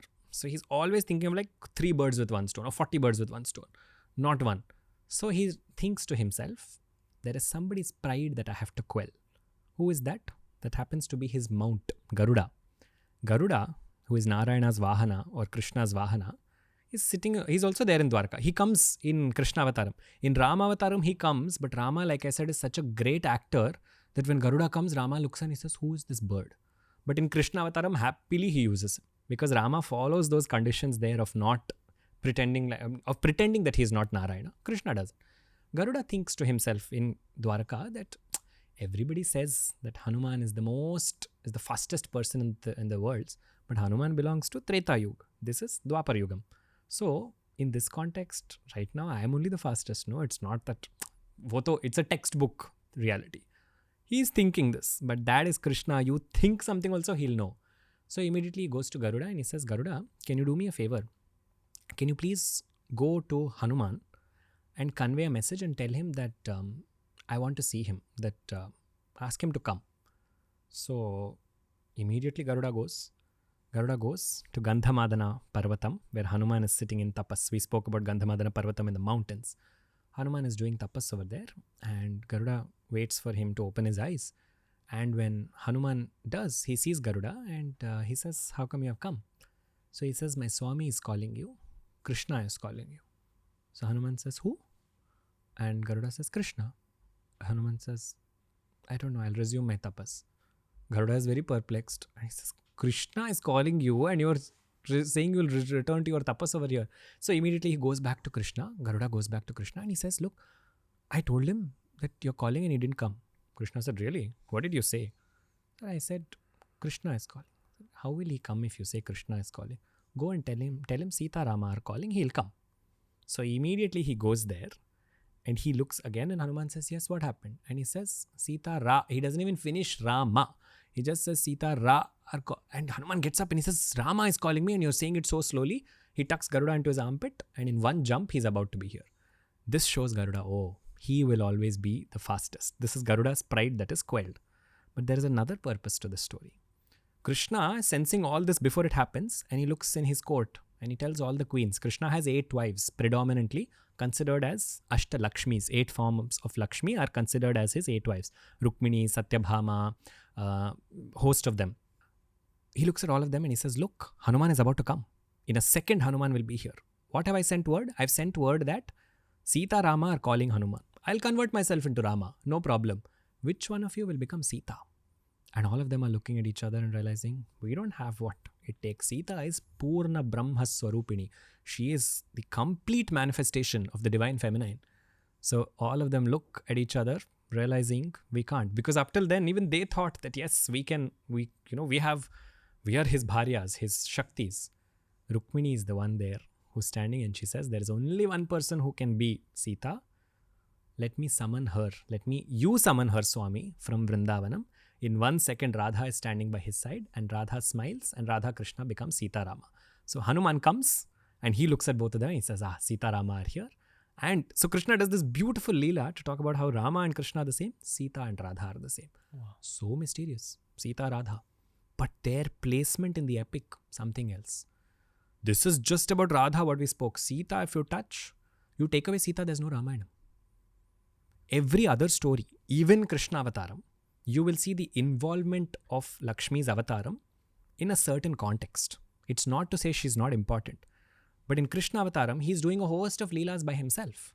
Yes, in terms of tattvam, in terms of philosophy, she's always there. But there are avatarams where you don't see her physical presence. Like when he comes as Vamana, which we discussed last time. You don't physically see her. She's always there. But you go to Rama Avataram, she's the one who's moving the story. It is her kidnapping that makes him go to Lanka. Otherwise, he won't even go there. The whole idea that the rishis knew that if Rama has to be moving out of Ayodhya and has to go to Lanka, Vishwamitra just uses that yajnam as an excuse. What he actually wants is for Rama to go to Mithila, marry her, and he knows once I place Rama into Sita's hand, the rest of the story will move. So Sita and Radha represent that aspect of Shakti which take us straight to Rama or Krishna, depending on who our Ishtadevata is. But we have to necessarily invoke them. That is why Shri Rama, Jai Rama, Jai Jai Rama. This is Rama's Maha Mantram.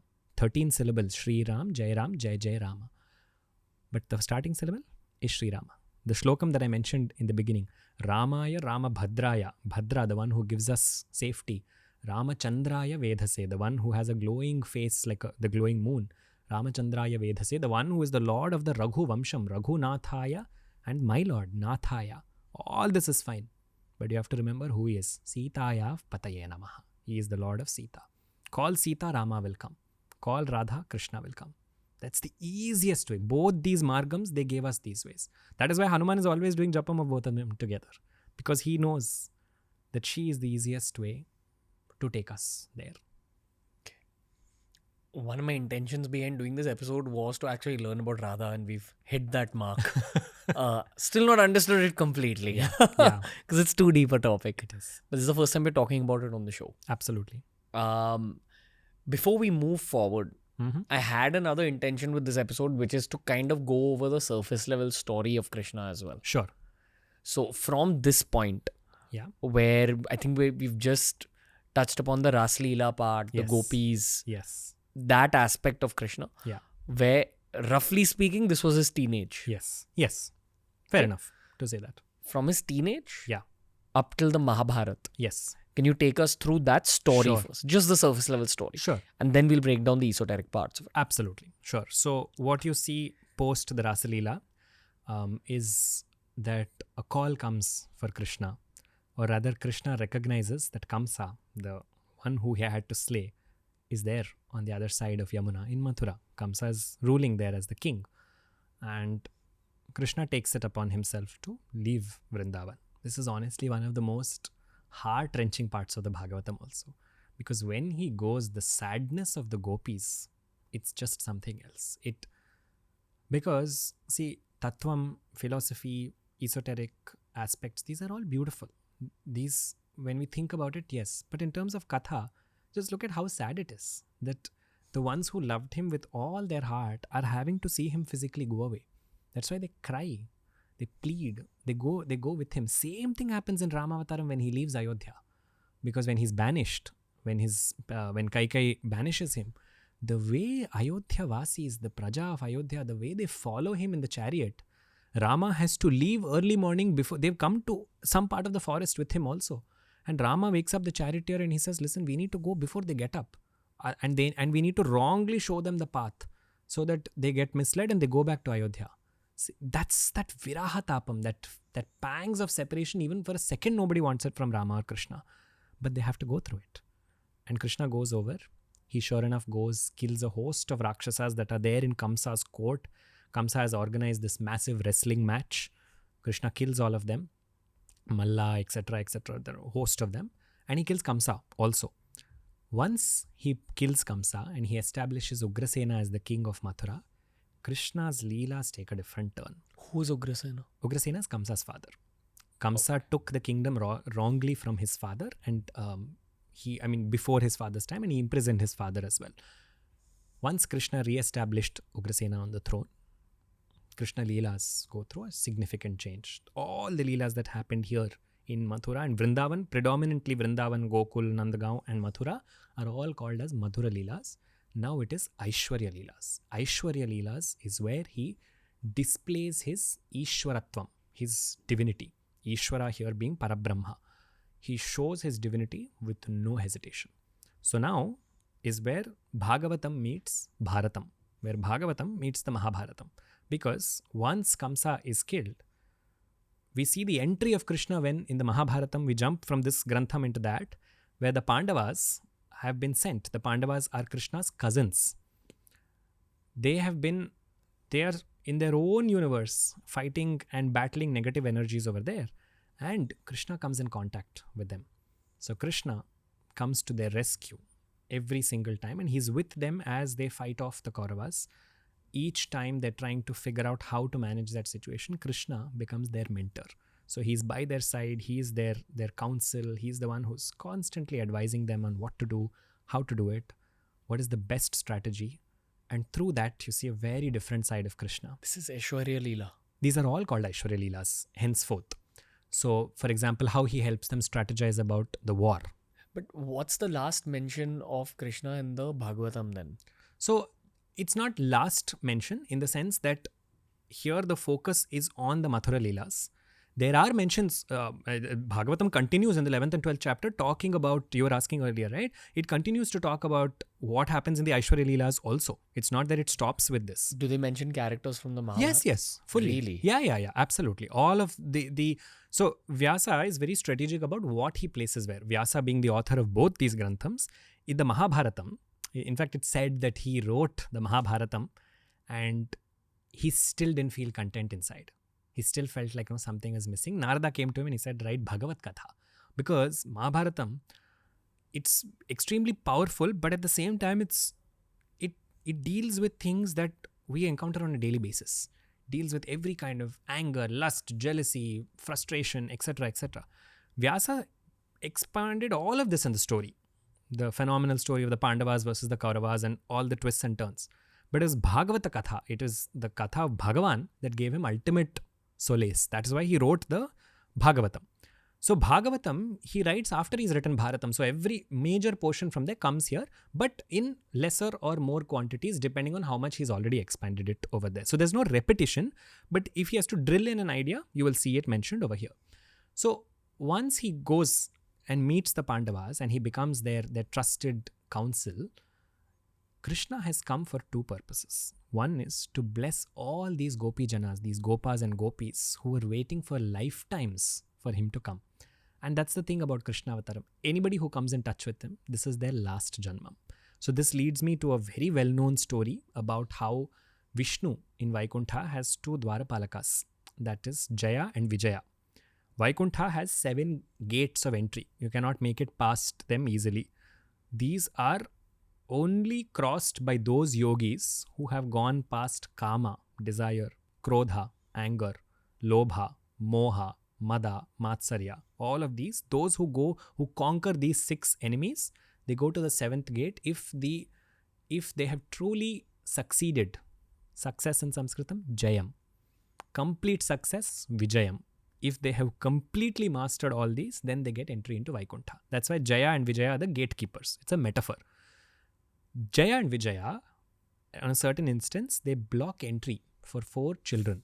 These 4 children have renounced the world before they are born. These are the Sanat Kumaras, 4 of them. They have crossed the 6 gates and they've come to the 7th one. But Bhagavad Katha is always teaching us this. It's teaching us that you cannot be arrogant. Even this much arrogance, detrimental to sadhana. Anytime you think about someone else or yourself, you'll find yourself falling. So Jaya and Vijaya block these kids and they say you cannot go inside. You haven't even experienced the world. This is for people who have finished experiencing the world. They can go inside. Tum log kaise ja sakte ho? So immediately Sanat Kumaras say, people are thinking of us as children and you think that just because you are close to Vishnu, you have the right to prevent us from entering. So we give you a curse. You will be born on earth away from Vishnu. They lament now because separation, virahatapam, always painful. So Vishnu comes out and he asks what happened. And when he hears of it, he smiles and he gives them 2 choices. He says, you go on to earth because this curse has to be fruitful. You can go and take 7 long lives where you will love me with all your heart, but those will take a long time. Or you take 3 sets of lives where you hate me with all your heart. And in all those 3 sets, I will come and I will take you back. They choose the second. They choose the latter, not the former. Because 7 long sets of lives without Vishnu is far more painful than 3 quick sets. Whatever he makes them do in those 3 quick sets, they're willing to do it. This is bhakti at its best. Whatever I have to do for you, I'll do, even if it doesn't look good on paper. So they incarnate as 3 sets of Rakshasas, all 3 which get killed during the course of the Dashavatarams. The first is Hiranyaksha and Hiranyakashipu. Hiranyaksha is killed by Varahaswami, who we mentioned. Hiranyakashipu by Narasimha. The next set that they come, because Jaya and Vijaya are a pair, the next set that they come is Ravana and Kumbhakarna. Wow. So Rama kills Ravana and Kumbhakarna. The last set, they come as Shishupala and Dantavaktra. Krishna comes and removes them. Krishna Avataram, final Avataram. When Krishna comes, for everybody, it's the last Janma. Nobody who comes in contact with Krishna comes back into Samsara Chakra. That is the rahasyam of Krishna Upasana. You touch Krishna, you go close to Krishna. If you're automatically drawn to Krishna and through sadhana you're finding yourself closer to him, it means moksham is also on its way. Wider, yeah, more twisty, more esoteric, yeah, and more mind-bending conversation is about to begin right now. Okay. Could you say the shlok yada yada? Yes, absolutely. So after you say it, I'll continue. Yada yada hi dharmasya glanir bhavati bharata abhyathanam adharmasya kadatmanam srujamyaham. So this idea that whenever there is a destruction whenever there is a decline in dharma, I will come. Paritranaya sadhunam vinashaya cha dushkritam dharma samsthapanarthaya sambhavami yuge yuge. I will come. The Bhagavad Gita, one of his most phenomenal Aishwarya Leelas, because here he displays his all. He says, this is what I am. What happens? He takes the Pandavas and Kauravas, and Krishna is an expert strategizer. Krishna is not looking for a peaceful mediation between the two where he says, okay, just give the Pandavas their kingdom. No. Krishna uses the Pandavas and the Kauravas as a pretext to wipe the earth clean of all those kings that are living adharmically. All those kings that are a weight on Bhudevi. Why? Because one aspect is to take care of Jaya and Vijaya and send them back, which he promised he will do. But the second is Bhudevi came to him as a cow and she said, the weight of adharmam is heavy. I am feeling that weight. Adharmic kings are living and they are trampling on me. Come. And he says, I will come. And he uses it in Parshurama Avataram. He did it briefly by killing 21,000 kings. But this, in the case of Mahabharatam, when he brought the Pandavas face to face with the Kauravas, it is the war of the era. It is the yuddham of that complete era because he wants to do samula nashanam, complete destroyal of all those forces that do not want to practice dharma. So he uses the Pandavas and Kauravas and pits them against each other and says, let this war begin. And what is he? He is just a sarathi in all of this. He is just the witness. He doesn't take on any arms. He doesn't say, I'll fight this. He gets them to do it. Bringing that Jaya and Vijaya angle back. Yes. You spoke about how they were Ravana and Kumbhakarna as well. Yes. Ravan could be understood to be the leader of the Rakshas Yes. forces, Yes. the leader of the evil side during the Ramayana. But according to this story, Ravan's soul is the same as that of one of the servants of Vishnu. Yes. Okay, and it was by Yes. Vishnu's will that that servant becomes Totally. Ravan. Totally.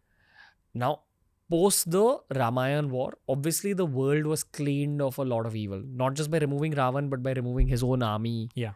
And multiple other evils. Yeah. Bringing it back to the Yada Yada Nidharmasya Yes. shlok. Yes. Basically, the logic is you need to purge the earth of evil, Totally. but through a leela. Yes. Even the leader of the evil was placed there by God. Totally. Okay. Totally. That's the mind-bending angle I wanted to bring in. Yes. So the actual people at fault here, the actual souls at fault were the evil humans. Yes. But they were also being led by a part of Vishnu. Absolutely. Saying, hey, let me lead you here to the Yes. edge of this cliff. Absolutely. And that's how my avatar will throw you off the cliff. Yeah. Which is Ram, which is Krishna, which is Totally. Narasimha. Yes, absolutely. You named the right avatarams for this. They lead you up to that point. That is why there are some versions of the Mahabharatam where Karna is the victim in many senses, is considered to be a victim. Who is Karna? Karna is born to Kunti prior to marriage. She receives the mantram from Durvasa Muni. She tries out that mantram with Surya Bhagavan. What is that mantram? That mantram, I'm not going to reveal the mantram, of course. It's something that she can summon a devata, and through that devata she can have a son. So through that devata's grace. So she summons Surya, and through Surya's grace she has a baby. She's an unmarried woman. So this is obviously going to cast a host of aspersions on her character. So she tries to abandon the baby. She's a mother. She doesn't have the heart to kill the baby, of course. So she packs the baby into a little bundle and sends him down the river. The baby is picked up by a charioteer, Suta, and that Suta and his wife raise Karna. Karna eventually is picked up by Duryodhana, the leader of the Kaurava Sena, the first amongst the 100 brothers. He joins Duryodhana's party. Now, why I'm mentioning this instance is to build off what you said, that Krishna knows who to lead, where to lead. Look at this leela. Karna is taken to Duryodhana and not to the Pandavas, although technically he's older even than Yudhishthira, because that is the Lord's Sankalpam, that there is a negative force inside Karna. That negative force comes out in the story. I won't go too much into details about Karna's negativity, but we all know about the instance of Draupadi being disrobed in public. At the time when the Pandavas and the Kauravas are involved in a game of dice, the Pandavas lose everything that belongs to them, including themselves. Yudhishthira wagers his wife, and he says, if I win, I get all of this back, but if I lose, you get my wife. Because he's, again, completely in that moment, he's lost to that Maya. And sure enough, he loses Draupadi. And when he loses Draupadi, nobody in that Sabha thinks of disrobing her. It is Karna who says, isn't she our Dasi? Then why don't you go and get her Dushasana and let her be disrobed here in public? The negative, that seed, especially relevant in a time like today, when a man thinks that a woman can be objectified and paraded in public as per a man's wish, the message in Karna's story is Paramatma is watching. That's why Paramatma pits him onto that negative side. But Karna comes to a crashing end much later. Krishna explains this to Karna much, much later also. Before the war, Krishna clearly tells him, listen, you are Kunti Putra. You are the eldest son of Kunti. Technically, you should be on the side of the Pandavas now, not on the Kauravas. What will you do? Karna by then has had his realization and he said, what will I do? We are all puppets in your hands. I know you have put me on this side so I can fight on Duryodhana's side.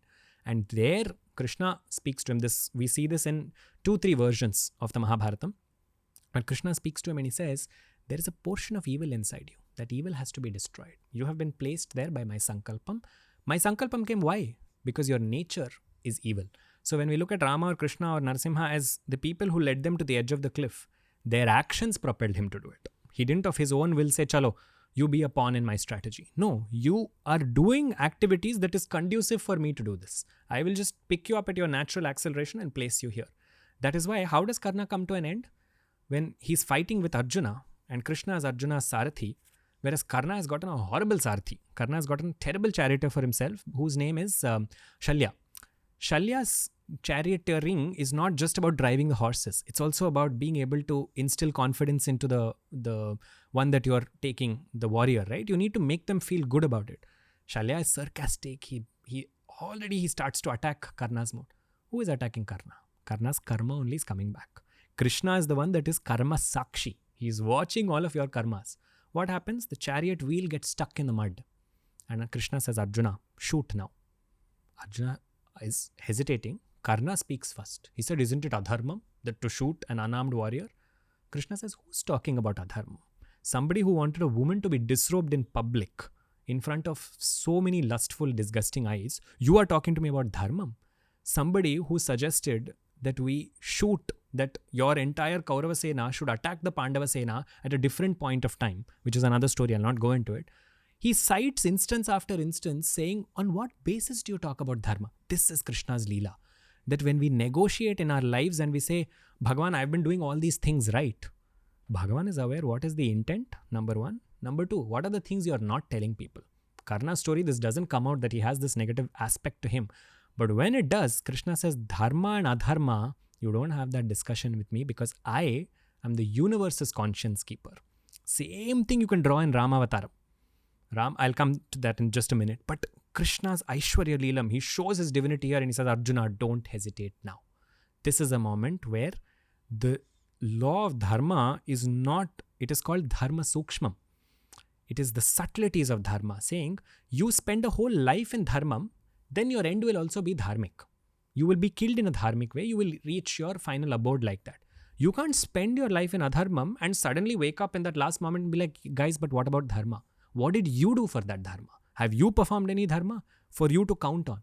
So Krishna's leelas in this context come out like this, that they show his Ishwaratvam and you realize, okay, here is someone who knows his entirety and he knows without any kapatam, you cannot try falsehood with him because he pulls it out of each of us. So Krishna in the Mahabharata is very different. Krishna in the Aishwarya Leelas is very different from Krishna in the Mathura Leelas. Because here the bhavam is gentle, there it is fierce. And there he takes on people. I'm sure you're aware of this. There's this very well-known story of how during the Mahabharata war, they are trying to kill Dronacharya. Dronacharya he's a fierce warrior. He is also properly on the side of the Kauravas in terms of fighting, and that fierceness is coming through. They need to attack him. They need to bring down his spirit. They can't just physically attack him. So there happens, his Dronacharya's son's name is Ashwatthama, the well-known warrior. There is also an elephant on the Kaurava Sena who has the same name, by name Ashwatthama. So Krishna says, let the elephant be killed and I want you all to just go around Dronacharya and say Ashwatthama hataha. Ashwatthama has been killed. Yudhishthira takes it upon himself. Yudhishthira has sworn that he'll never tell a lie. So look at this situation. No? Paramatma is standing in front of you and telling you, don't say more than I'm telling you to say. Say this much. Say Ashwatthama hataha. Yudhishthira can't. So when he goes to Drona and everyone says Ashwatthama hataha, he whispers Kunjaraha, which means elephant. Ashwatthama, the elephant, has been killed, which is absolutely an antithesis to what Krishna wanted. Krishna wanted Drona's psyche to be affected. His psyche is saying, oh my God, Ashwatthama, my son is dead. Yudhishthira has gone and revealed it. When he came back, Krishna did not give it to him easy. He said, on what basis did you go do that? I didn't ask you to talk about the elephant. I asked you to do this, you do this. So Krishna becomes very fierce, like a mentor. A mentor is not always going to be gentle. He's going to hold you accountable, saying, we agreed on this. Why would you change your path? So Krishna there is a very, very different Krishna in the war. And of course, that leads me, we were talking about Glanir Bhavati Bharata, so it leads me to the very premise of the war, which is where the ultimate expression of his divinity comes out in the Bhagavad Gita, the song of the Lord. 18 chapters of just expression of that divinity. And so this is the Rahasyam, the secret of Krishna Avataram. Every portion that is here in the Bhagavad Gita, he has already or he will showcase elsewhere in his life. He says, those who believe that I am everything, Ananyas Chintayanto Mam Yejana Paryupasate.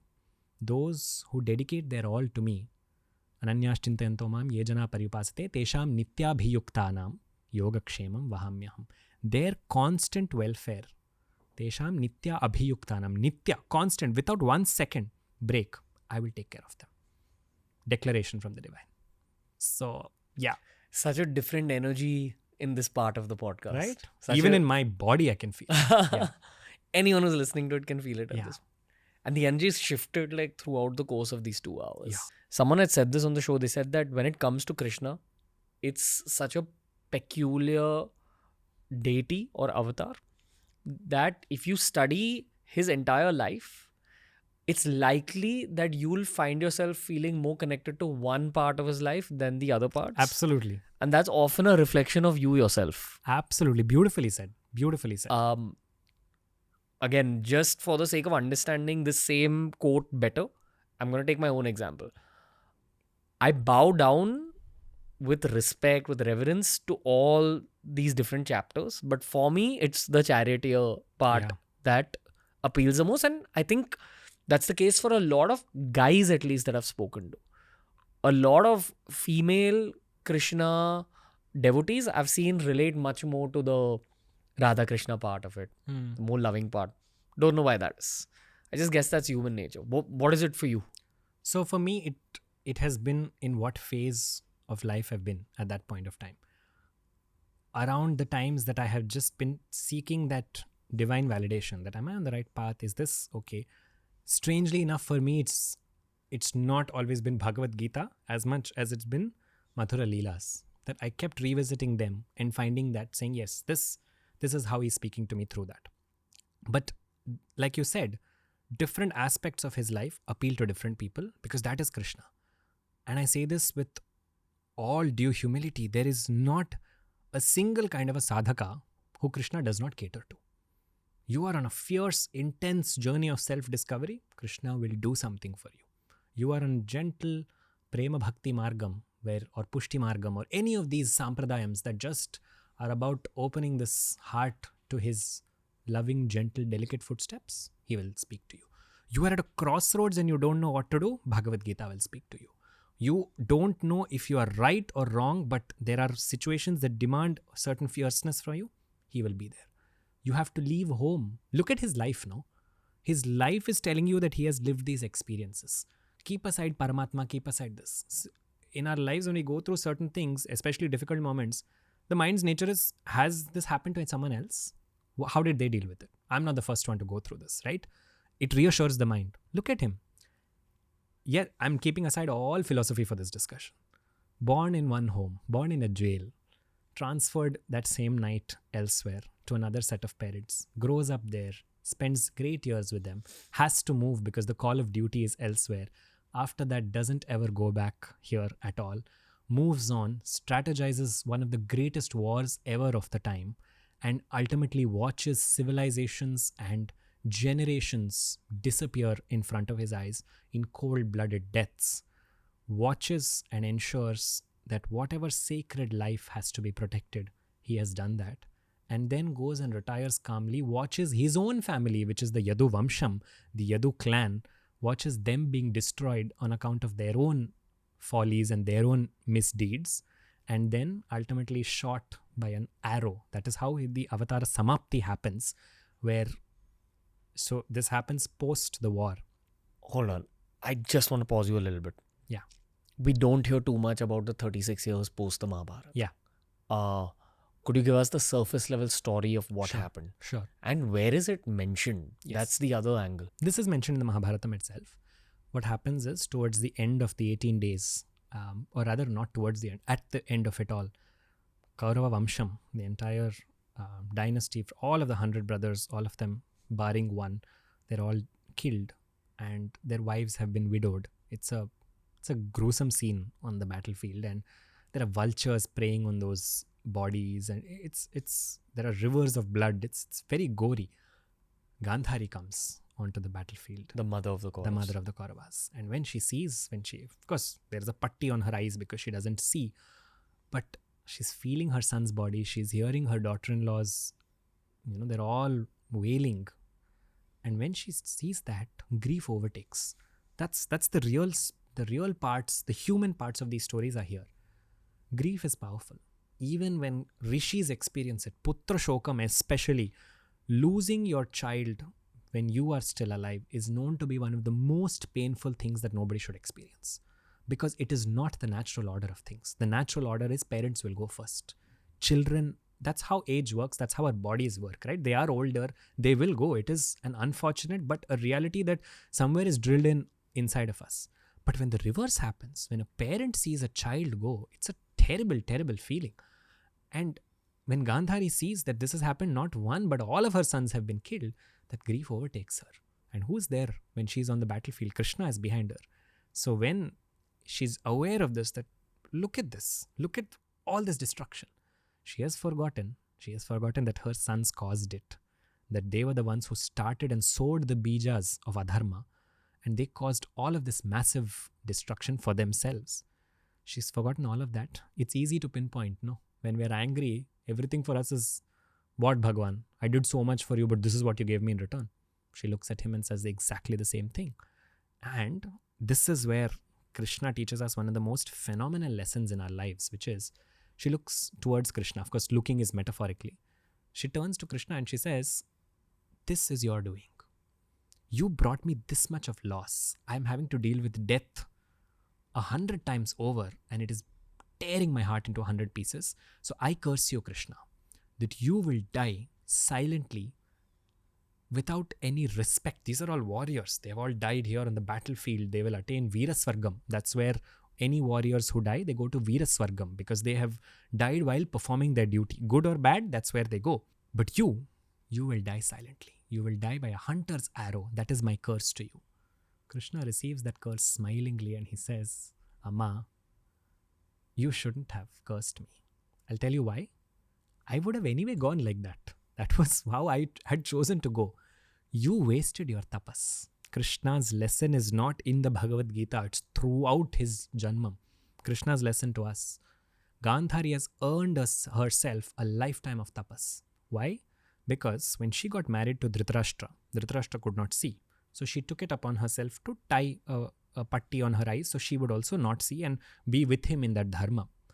Through years of that tapas, when you accumulate any kind of spiritual tapas, you earn something called Vak Siddhi. What does tapas do to you? Formula is, you become Shuddham. There is cleansing that happens from within. That's what tapas does to us. It cleans our minds and our bodies. Shuddhi leads to Siddhi. Shuddhi will make the tongue powerful. Penance leads to purity. Purity leads to power. Yes, beautifully put. So when Shuddhi leads to Siddhi, what you say will come true. But what happens? It's like an account. You just withdrew a whole lifetime's worth of savings on that curse. So that is why elders always say, don't curse when you are in sadhana. Don't utter something casually negative about someone. Don't wish ill. Because if it is destined for them, for somebody, for whatever reason, it will happen anyway. But you don't need to waste your tapas on them. Because what you have accumulated for yourself will go for someone else, for something that it need not. That's exactly what he says to Gandhari. He says, this is what's going to happen to you now. You've lost your tapas on this, but I'll go. After this, Krishna goes to Dwaraka, and there he watches how his clan, which is the Yadu Vamsham, they all start bickering amongst each other, because that was also part and extension of Gandhari's curse, and it was also written for them that the rest of his clan would die bickering. And there are sub-stories within this, but basically Krishna watches that dynasty also slowly crumble. And he goes into a forest which is in Dwaraka. You can still see it till date. And when he goes there, he's sitting at the base of a tree one fine day with his foot outstretched. That foot is standing out. It is Narayana's Pada Padmam. It is that lotus foot of the Lord that is sustaining the entire universe. So it's a very beautiful, it's a very attractive foot. A hunter sees this dark foot and thinks that it's a deer's ear. So he takes a poisoned arrow, he fastens it and he shoots it. That poisoned arrow hits the tip of Krishna, and slowly that poison spreads and Krishna goes back to Shashwata Goloka from where he came. Prior to this, he instructed Balarama to go. Krishna Avataram Rahasyam, Ram Avataram Rahasyam. Before they go, they sent back Adisesha. Same Adisesha who came as Balarama becomes a white snake and slithers into the ocean. Whereas in the case of Lakshmana Swami, also you see that he goes before Rama because the bed must be ready before the Lord comes back to recline. So this is effectively the last 36 years post the war. He goes into solitude. He goes into what? Just witnessing and observing how each being is meeting their final point. And finally, he just allows himself to go because what he came for has been fulfilled. It has been fulfilled through his story, starting from his arrival to his spending all of those years with the gopis. It has been fulfilled by giving them what they seeked. It is fulfilled by all the Rakshasas who he killed, who also went back inside him. Jaya and Vijaya he released.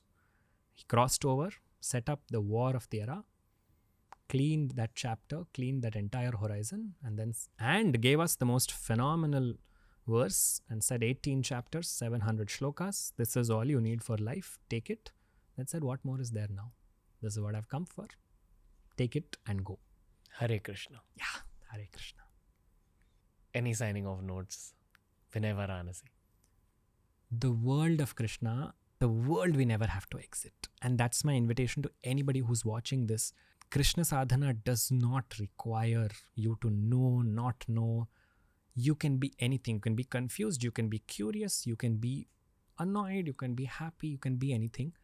Directed towards Krishna, your life will change. Janmashtami is an opportunity.